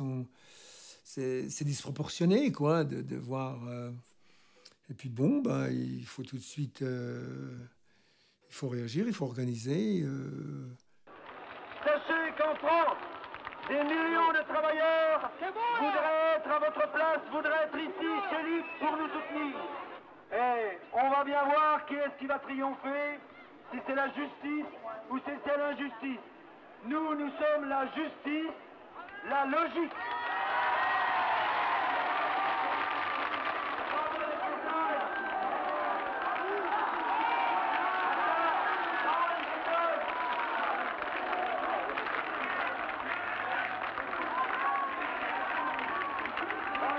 Vous avez répondu nombreux.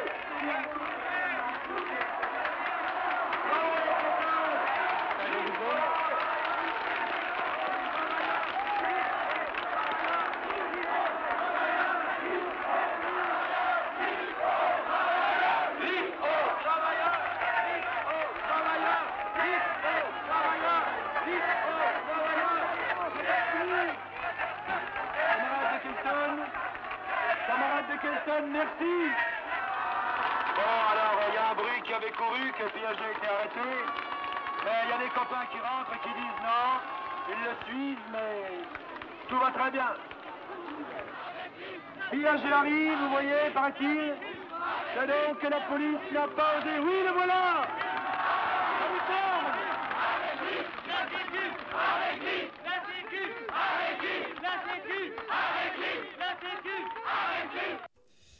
Cette journée, c'est vrai que c'était une journée qui était dure parce que moi j'étais parti de la maison. Bon, ben, je sais pas si on s'était accroché avec ma femme. Je causais pas trop ce matin-là. Et puis, je sais pas, moi, 2 heures après, j'avoue qu'elle est là. C'est des copains qui étaient descendus. Les gamins étaient en colo, je pense. Et puis, elle était descendue pour nous retrouver. Et puis, elle a retrouvé des copains qui allaient la chercher. Ah, voilà.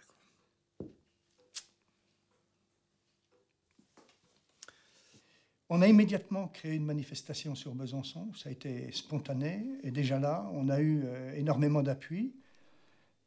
On a donc défilé dans Besançon en disant « Aidez-nous, on vient de nous évacuer ». La meilleure réponse qu'on ait pu faire à Charbonnel, c'est cette manifestation présente. Le pouvoir espérait à genoux, simplement en occupant l'usine. Mais ce qu'il ne sait pas, ce sacré pouvoir, que l'usine est là où sont les travailleurs. C'est pas des murs, l'usine, c'est d'abord des travailleurs. Et l'usine...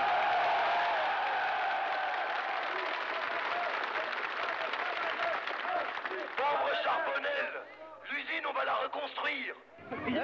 Bande d'enculés, là! Si un Dieu existe, hein, vous irez pas au ciel, vous irez chez le diable, de la 7e chaudière, là-bas, cramé, comme des pourritures que vous êtes. Il y en a qui faisaient des kilomètres en voiture pour venir, sachant que les CRS occupaient l'usine, en disant on n'accepte pas ça et on va leur dire ce qu'on pense, avec des cailloux, avec tout ce qui nous tombera sous la main. Et ça a été un redoutable problème pour nous. Il y avait d'ailleurs plein de libres qui allaient, qui étaient là à présent. Le pouvoir, les journaux faisaient en sorte de dire très souvent il n'y a pas de libres, c'est des voyous, il y a des gens qui viennent pour casser du CRS. Voilà. Mais c'est pas vrai, il y avait plein de gens. Il y avait des personnes très âgées. Non, ça c'était vraiment la population. Je me souviens, je rencontrais des groupes qui partaient à l'assaut. Je disais non, moi, tu viens avec nous, Roland? Non, moi je rentre, je pas. Le pouvoir ne peut pas se permettre de perdre sur le problème de l'occupation. C'est-à-dire, s'il fallait amener 2000 CRS de plus, il les amènerait, mais il n'allait pas se laisser battre et puis se laisser éjecter de libres. Bon, peut-être que j'étais un peu prisonnier à l'époque des grandes idéologies, des grandes espérances. Je rêvais aussi Camilo Torres, Che Guevara, Fidel Castro un peu moins, hein. Mais enfin, je rêvais un peu déjà Amérique latine sans la connaître, libération des peuples, et je pensais qu'on pouvait libérer une usine comme on libérait un peuple.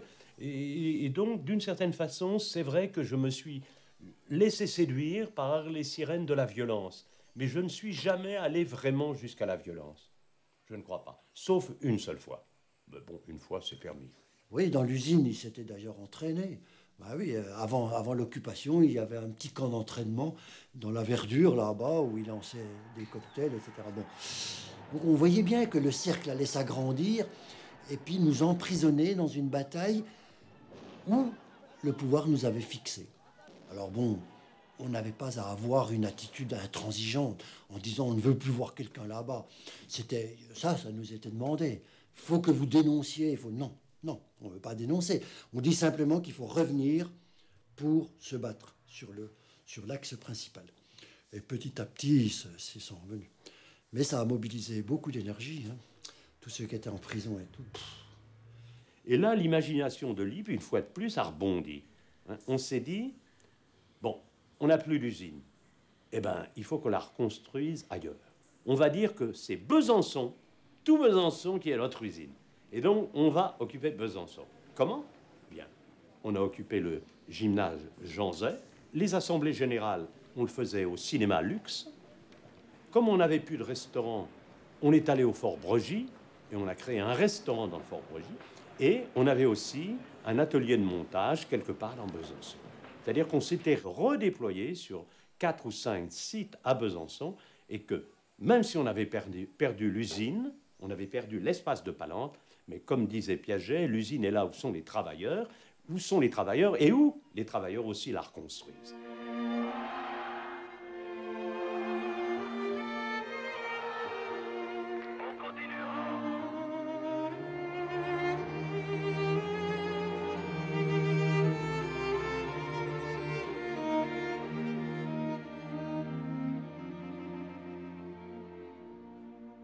Oui, l'ensemble de la classe ouvrière vous est redevable, camarades de chez Lippe.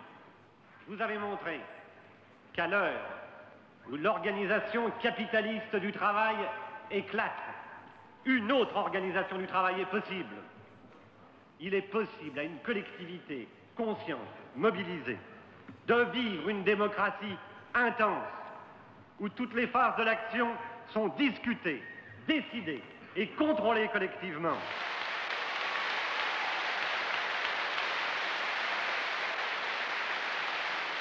C'est possible de rêver autrement, de faire autre chose. Moi, je mettais tout ça dans le c'est possible. C'est possible, oui, d'une certaine façon, de surréaliser les murs d'une usine, si vous voulez. de leur donner une autre coloration, un autre ton, une autre voix, de faire que le rapport avec l'autre, avec le travailleur sur sa machine change, et même le rapport au chef. Alors, c'est vrai que dans cette mouvance de comité d'action, on a vu des gens qui disaient oui, vous cherchez un patron. C'est pas un patron qu'on veut. Organisons-nous, faisons nous-mêmes notre organisation. On fabrique, on vend, on se paie. Tout va bien, on a besoin de personne. Vous avez su démontrer une nouvelle fois que si les patrons n'ont jamais pu et ne pourront jamais se passer des travailleurs, les travailleurs, eux, peuvent parfaitement se passer des patrons. Tout ce combat, il soulevait autre chose. Bien autre chose que ce que nous, on s'entêtait à dire, ben, c'est ça qu'on veut. Et effectivement, ça faisait rêver. Ça faisait rêver, ça faisait penser à une autre société.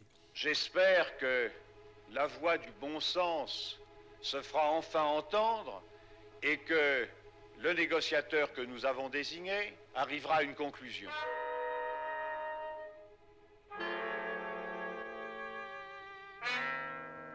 Parallèlement à ça, parce que nous, on ne pouvait pas se contenter simplement de négocier, alors qu'on ne croyait pas beaucoup en la négociation, on a commencé à organiser une marche sur Besançon.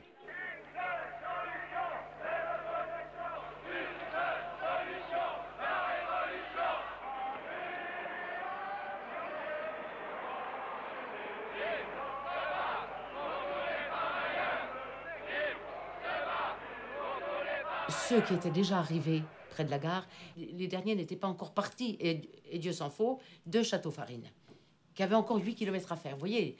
Donc, c'était vraiment... je me rappelle que De Gaulle, il y avait très très longtemps, il était très populaire encore en France, eh bien, il était venu à Besançon, il n'avait amené que 30 000 personnes. Hein. Eh bien, nous, on en a amené 100 000.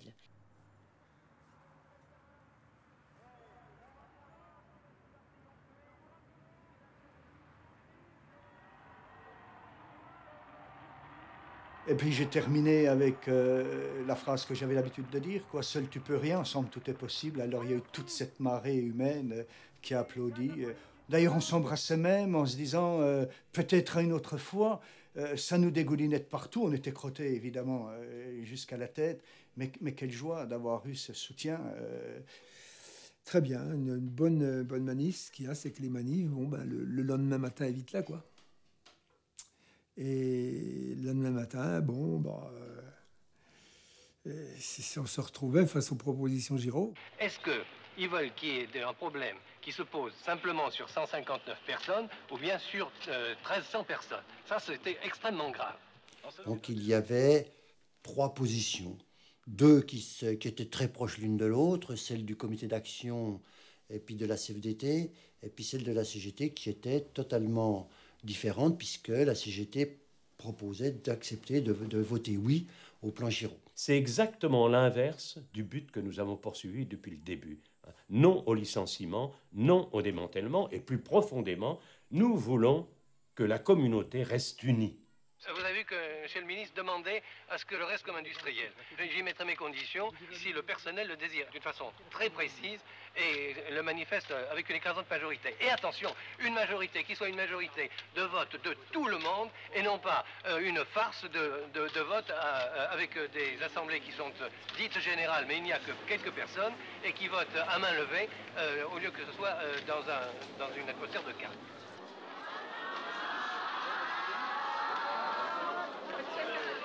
Veillez à ce que comprend. Allez, il y en a encore un dans le train. Il y a des oreilles qui... Bah, démerde-toi. Ah, bien sûr. Bon, alors, qu'est-ce que... Alors, il y a 626 pour continuer la lutte, et puis 174 pour arrêter.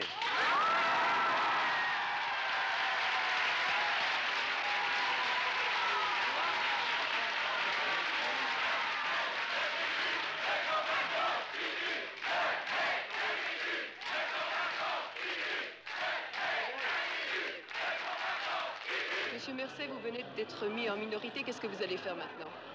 On va continuer la lutte aux côtés des travailleurs, tout en continuant à dire que c'est une erreur.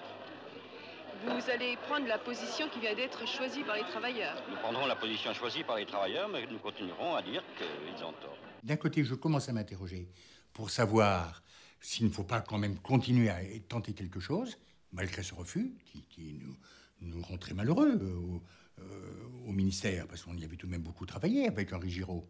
Bon.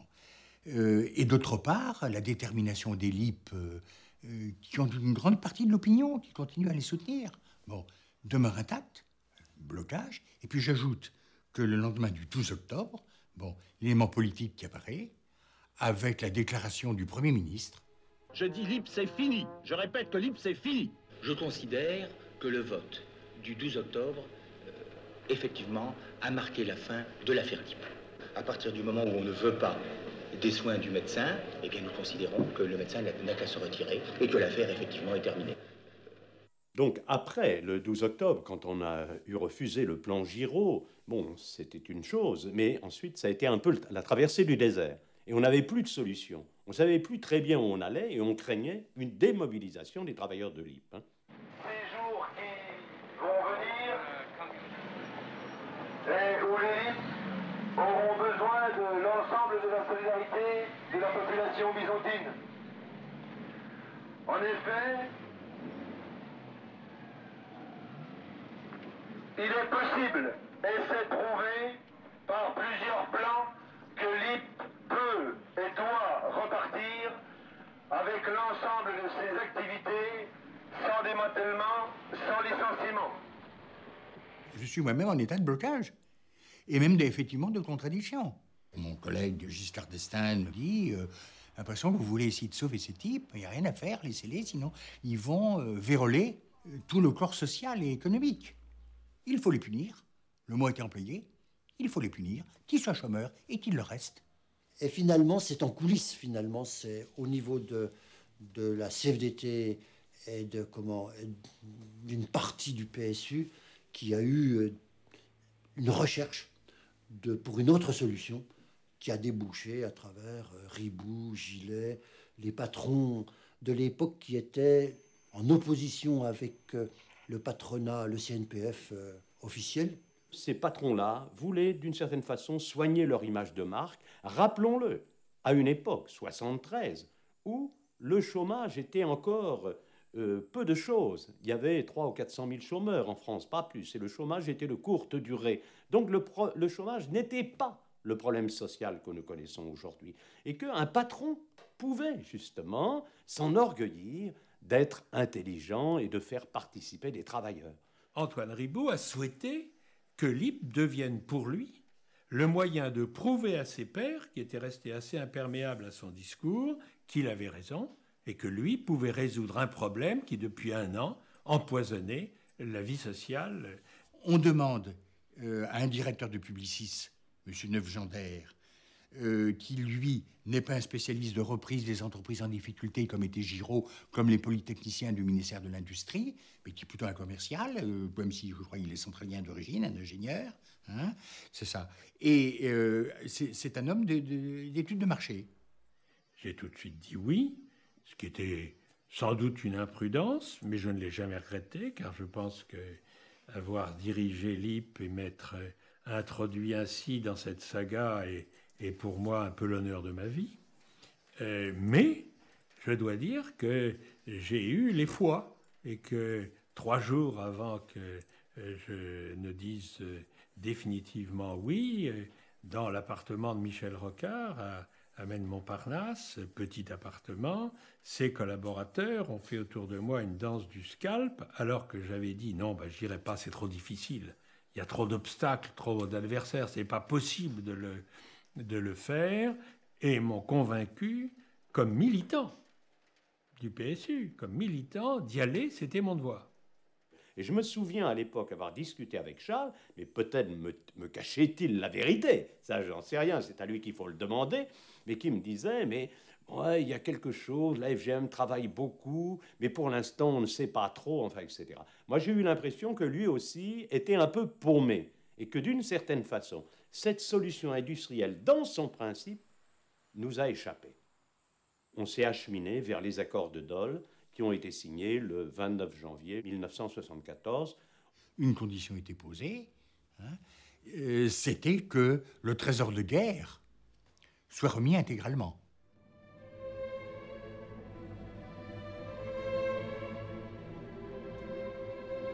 On vient de réceptionner en cours de nuit, alors qu'il y avait des CRS, des gendarmes partout qui étaient alertés et qu'on a eu peur qu'ils coffrent les LIP. Hein. Il a réceptionné 7 tonnes de documents et de matériel. Hein. 7 tonnes. Autrement dit, moi je me suis dit après, quand j'ai appris, les curés, ils avaient de la place. Hein.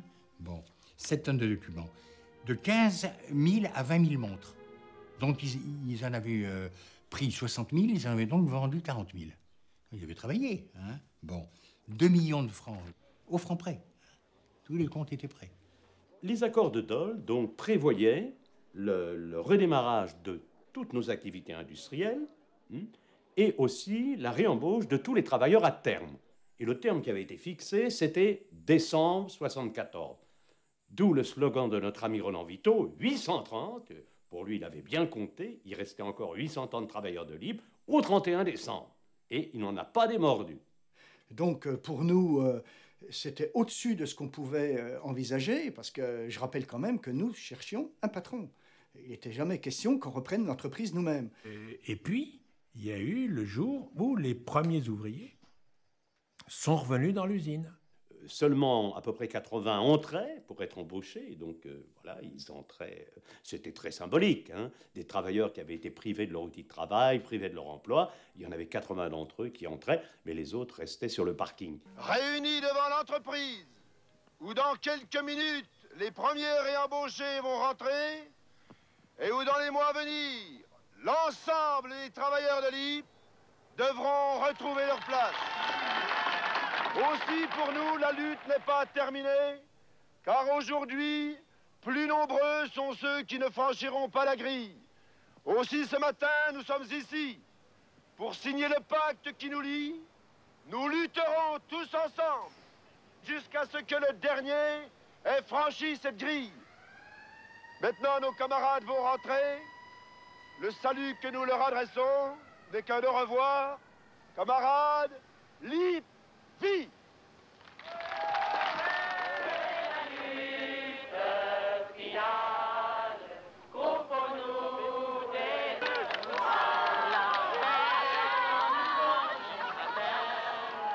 Salut les gars. C'est un moment émouvant, vous avez revêtu votre blouse, vous allez reprendre le travail, vous avez l'air ému d'ailleurs. Très ému de laisser mes camarades derrière la barrière. Bon, et qu'est-ce que ça vous fait comme impression de reprendre le travail après si longtemps? La pression ne me fait pas grand-chose, parce que je savais très bien qu'il fallait retravailler, puis qu'on voulait retravailler, mais j'aurais préféré qu'on soit tous ensemble comme on est partis. Ah, c'était extraordinaire.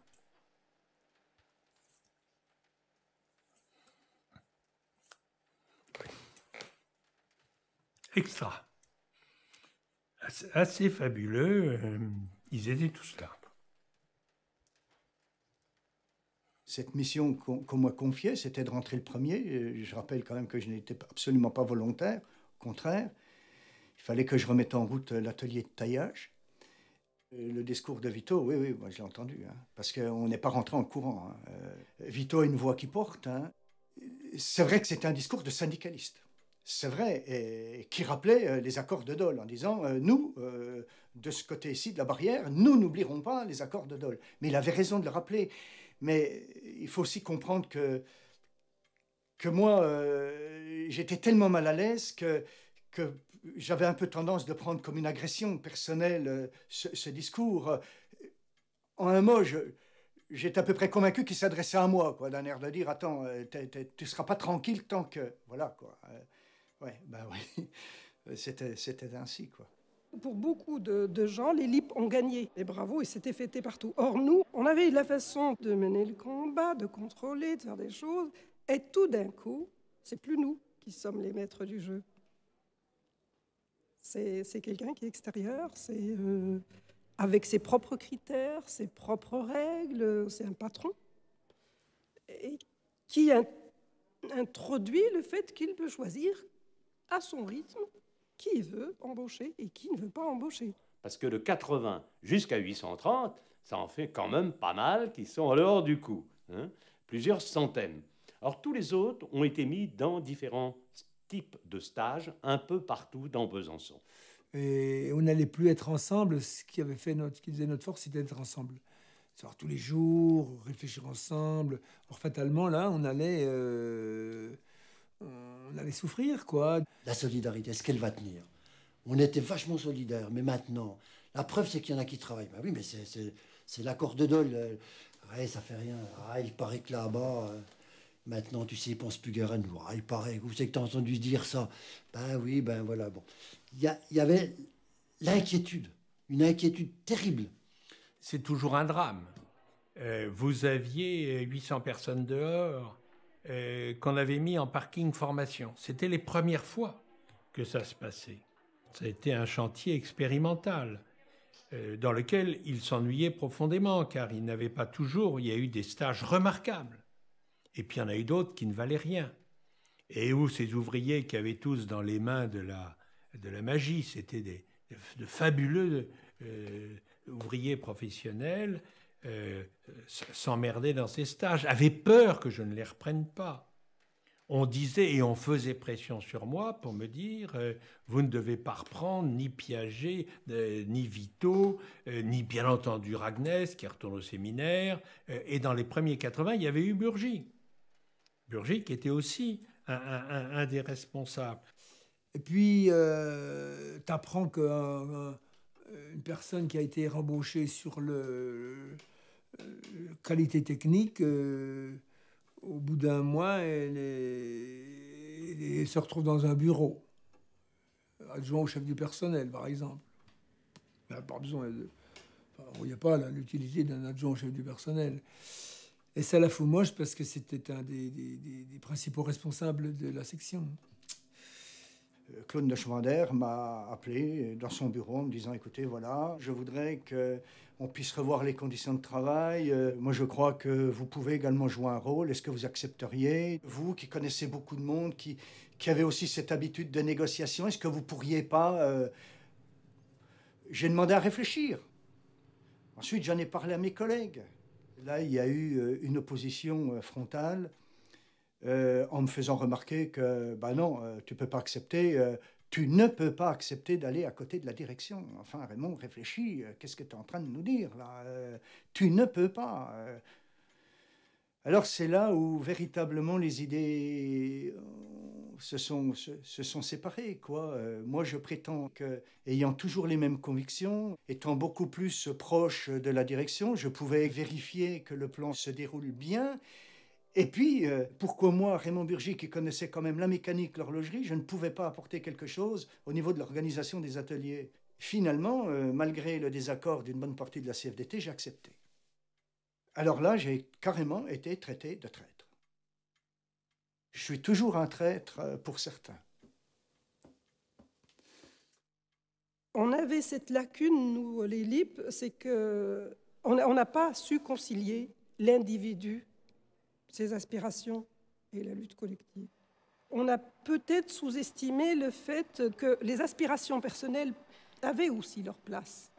Il y a des gens d'ailleurs qui ont eu du mal à se remettre au petit boulot, d'horloger à sa petite place, sur sa petite table, avec le binoculaire. Ça a été dur la reprise aussi, hein. Faut pas l'oublier. Il y avait eu un tel changement, une telle bouffée d'oxygène que... Ben oui, on a rêvé à certains moments. Puis je dirais heureusement qu'on a rêvé. Ça a été le titre d'un journal, je me souviens. Parallèlement à ça, l'IP grossissait petit à petit. On est passé de 85 au mois de mars à peu près 500 au moment des grandes vacances, c'est-à-dire en juillet-août. Et il en restait encore plus de 200 dehors. On a donc commencé à se rencontrer avec les syndicats et les premiers éléments de conflit ont eu lieu, car il faut savoir que pendant les 2 ans et 2 mois que j'ai dirigé l'IP, je me suis trouvé en face de syndicats certes responsables, mais qui ont mené avec moi un conflit permanent dans les règles de la responsabilité et des fonctions des uns et des autres. Je n'ai aucun reproche à leur faire, sauf que ça a été physiquement assez fatigant. Je me rappelle d'une phrase de Charles, il faut bousculer Neuschwander sans le faire tomber, si vous voulez. Et donc, elle résumait peut-être l'état d'esprit de son... Voilà, c'est-à-dire qu'à la fois, on avait à bousculer pour faire rentrer les gens. Il y avait certainement des difficultés. C'était pas, à notre avis, c'était pas des difficultés inventées pour nous embêter.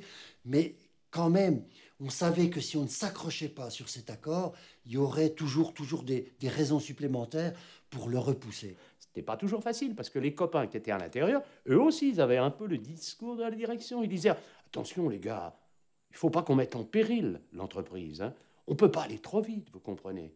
Et nous, on leur disait, bah oui, mais nous sommes dehors, mon petit bonhomme, et on veut entrer. Alors on grignotait un emploi, une personne. On avait même mis un baromètre au panneau d'affichage syndical. Il y avait un grand baromètre. Alors il montait, chaque semaine, il y avait une rentrée de 4-5 personnes. Alors 58, on passait à 64, on passait à 82, 120, etc. Alors ça donnait quand même le moral. Hein. Pour moi, c'était une affaire qui serait difficile à monter, à faire, à amener à terme, mais qui était bien partie, avec un homme de cœur.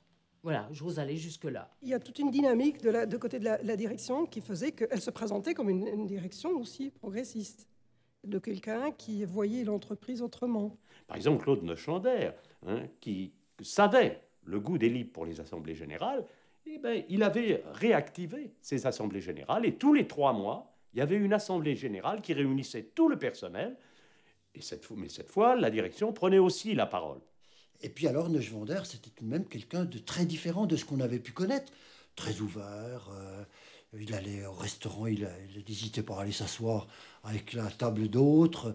Quand il rencontrait les gens dans les couloirs où il y a passerelle, il saluait, tout ça. Enfin bon, le climat était totalement différent. L'information, enfin tout était tellement différent que, oui, il y a une partie des libres qui commençait à être quand même assez pro-Neuschwander. Puis en plus, il était souriant, puis il était beau garçon, il faut le dire, quoi. C'est vrai, c'est un bel homme. Hein. Ah, il y a des dames qui disent, oh, bon... il rappelait Kennedy un peu. Il y avait beaucoup de femmes dans cette usine. Et les conditions de travail des femmes étaient difficiles. Et les syndicalistes, qui avaient beau être syndicalistes, étaient aussi machos que les autres, ne prenaient pas en compte les problèmes propres. Et donc, je leur ai joué un tour de cochon, j'ai fait exprès, j'ai proposé aux femmes de négocier. Je me rappelle des débats par contre CFDT là, à l'époque, qui étaient de dire, à l'intérieur de la section, qui étaient de dire aussi, attention, qu'ils ne soient pas plus progressistes que nous, des fois. Ça, oui.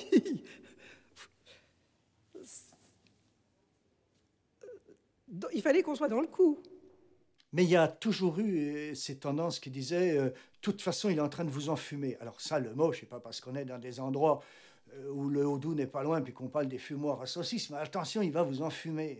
Raymond, tu te fais enfumer. Ne me fais pas enfumer. Enfin, écoutez, faites quand même un peu confiance. Je dirais qu'à un moment donné, moi-même, j'ai craint une certaine collusion patronat-travailleur. C'était tellement facile.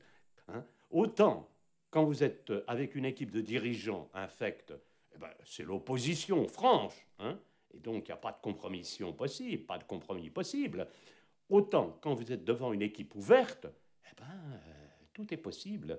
Et à un certain moment, ouais, on est passé pas loin.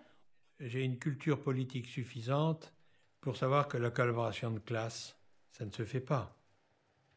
Et j'étais dans la classe patron d'entreprise. Ils étaient dans la classe syndicaliste d'entreprise. Il n'y a pas de coopération entre nous. Si demain, je suis, ceux qui n'ont aucune chance d'arriver, patron d'entreprise, je reprendrai la même distinction, car on ne transige pas avec cette distinction. Les classes, ça existe. Surtout dans une France où la misère et la précarité a atteint un tel niveau.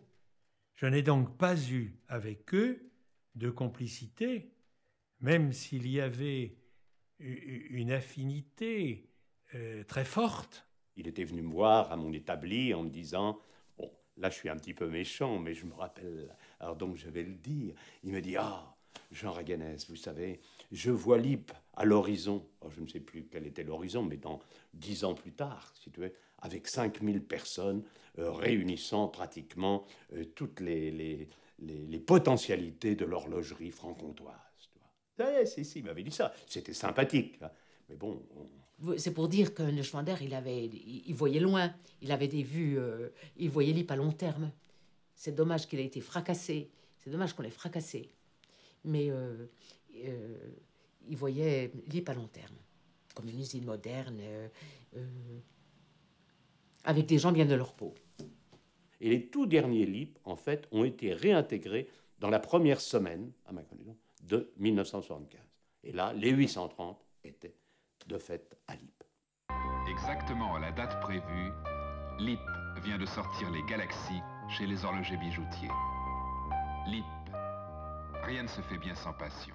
On avait repris l'avance qu'avait Lippe monde entier dans la montre à quartz.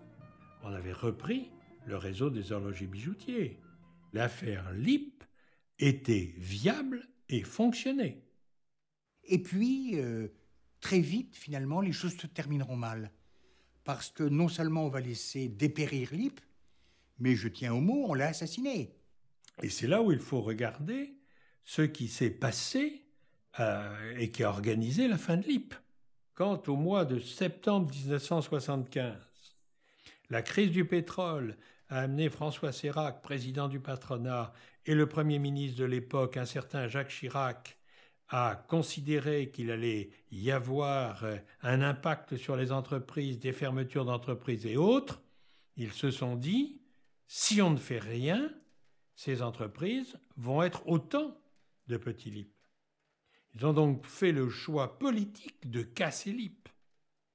Et casser le symbole Lippe, ça signifiait casser l'homme qui, d'une certaine manière, très injuste, car le symbole Lippe, c'était les ouvriers, c'était pas moi, mais j'étais devenu un peu le symbole Lippe et il fallait me casser. Mais il est évident qu'on a été débordé par ceux qui commençaient à s'appeler les libéraux et qui ont ensuite pris une importance croissante, qui ont d'ailleurs gagné les élections présidentielles. Quand Giscard s'est présenté aux élections, il y avait en face de lui Chaban-Delmas. Et Chaban-Delmas était l'ami de Ribougilet, de ceux qui ont relancé Lippe. Et une fois Giscard élu, les gens de Chaban, on attend ses petits souliers, quoi. Et puis on ne peut pas rester, on est de droite, on ne peut pas rester en dehors des affaires. Donc on leur a répondu, écoutez, si vous voulez rentrer dans le giron, il y a un bébé à Besançon là-bas, l'heure est au licenciement, elle n'est pas aux relances d'entreprise. Ces patrons qui avaient besoin des pouvoirs publics, etc., étaient très seuls, ont été très seuls, ils n'ont pas pu résister. Ils me l'ont dit après. Ah oui, pour Ribou, ça a été tout à fait clair. Et puis, il fallait qu'il ne pouvait pas se passer du pouvoir public. On leur a pas laissé le choix. Et ils ont évité de subir les méthodes que moi, j'ai subies. Renault, dont je vous rappelle qu'à l'époque, elle était nationalisée et dirigée par le ministère de l'Industrie, a, du jour au lendemain, supprimé les commandes de pendulettes de tableaux de bord qui équipaient les voitures Renault et qui étaient pour nous un marché important. Du jour au lendemain, ça s'est arrêté. Pas de reproche, rien. C'était le diktat quasi stalinien. Il faut le tuer. Le ministère de l'Industrie, qui avait négocié avec moi un plan qui s'appelait Quartzelec et qui devait nous verser 5 millions de francs, a arrêté brutalement le versement de la somme. L'asphyxie ne provenait pas des entreprises qui nous avaient fait confiance, de l'export, de nos collections, de notre savoir-faire. Mais dès l'instant où on ferme le robinet capitaux, on s'est rendu compte qu'il fallait que les Lippe payent ce qu'ils avaient fait, et là on l'a payé. On y a coupé le cordon ombilical, quoi. Puis à partir de là, il était forcément obligé de plonger. Antoine Ribou pensait y arriver en 3 semaines. Il a démarré cela en octobre. J'ai été révoqué le 21 février. Il a donc mis 5 mois pour y arriver. Ce qu'il a mis dans un état de rage à mon égard, d'autant plus considérable que, au moment où il m'a révoqué, il s'était dit que comme ces autres cadres l'avaient fait, dans le mois qui suivrait, je rentrerai dans le rang. Pour rentrer dans le rang, il peut toujours avoir attendu. Pardon de la grossièreté du geste, mais il traduit bien la profondeur de ma rancœur. Qu'allez-vous faire maintenant? Me reposer, monsieur. C'est sans gré. On ne quitte pas sans un peu de tristesse une société comme l'IP, mais c'est la vie. Jusqu'à l'IP, c'est un capitalisme qui est un capitalisme certes dur, les conflits sociaux sont considérables, c'est pas la peine d'y revenir, mais c'est un capitalisme dans lequel l'entreprise est au cœur de l'économie. Après l'IP, l'entreprise nouveau temps, qui est celui que nous vivons aujourd'hui, c'est un capitalisme dans lequel la finance a remplacé l'entreprise. L'intérêt de l'argent est devenu le moteur. Et on joue au Monopoly avec les entreprises. Alors on broie les hommes. Alors on broie les territoires. C'est cela qui a commencé avec l'IP. Le défi n'était plus de relever les problèmes sociaux avec les travailleurs, turbulents. Le problème était de remettre en route un capitalisme différent. En 3-4 ans, toute la majorité des patrons ont dit oui, bon, bah, cette fois, ça y est, on a compris qu'il y a des choses à changer d'une manière profonde. Et les travailleurs, ils vont en faire les frais. Neuschwander a réuni le personnel. Il a annoncé qu'il était obligé de mettre fin aux activités de l'IP. Il a donné quelques explications. Il y a des gens qui pleuraient, hein. Les femmes surtout. Parce que les hommes, ça pleure pas les hommes. Mais ils étaient tristes aussi, hein.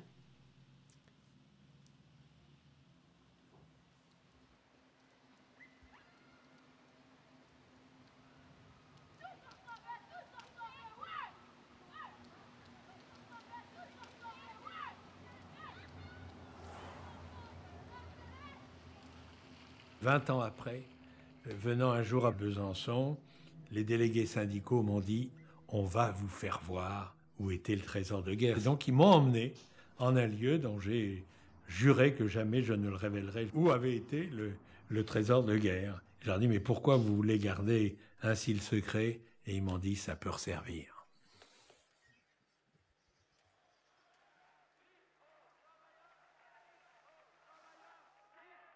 Thank you.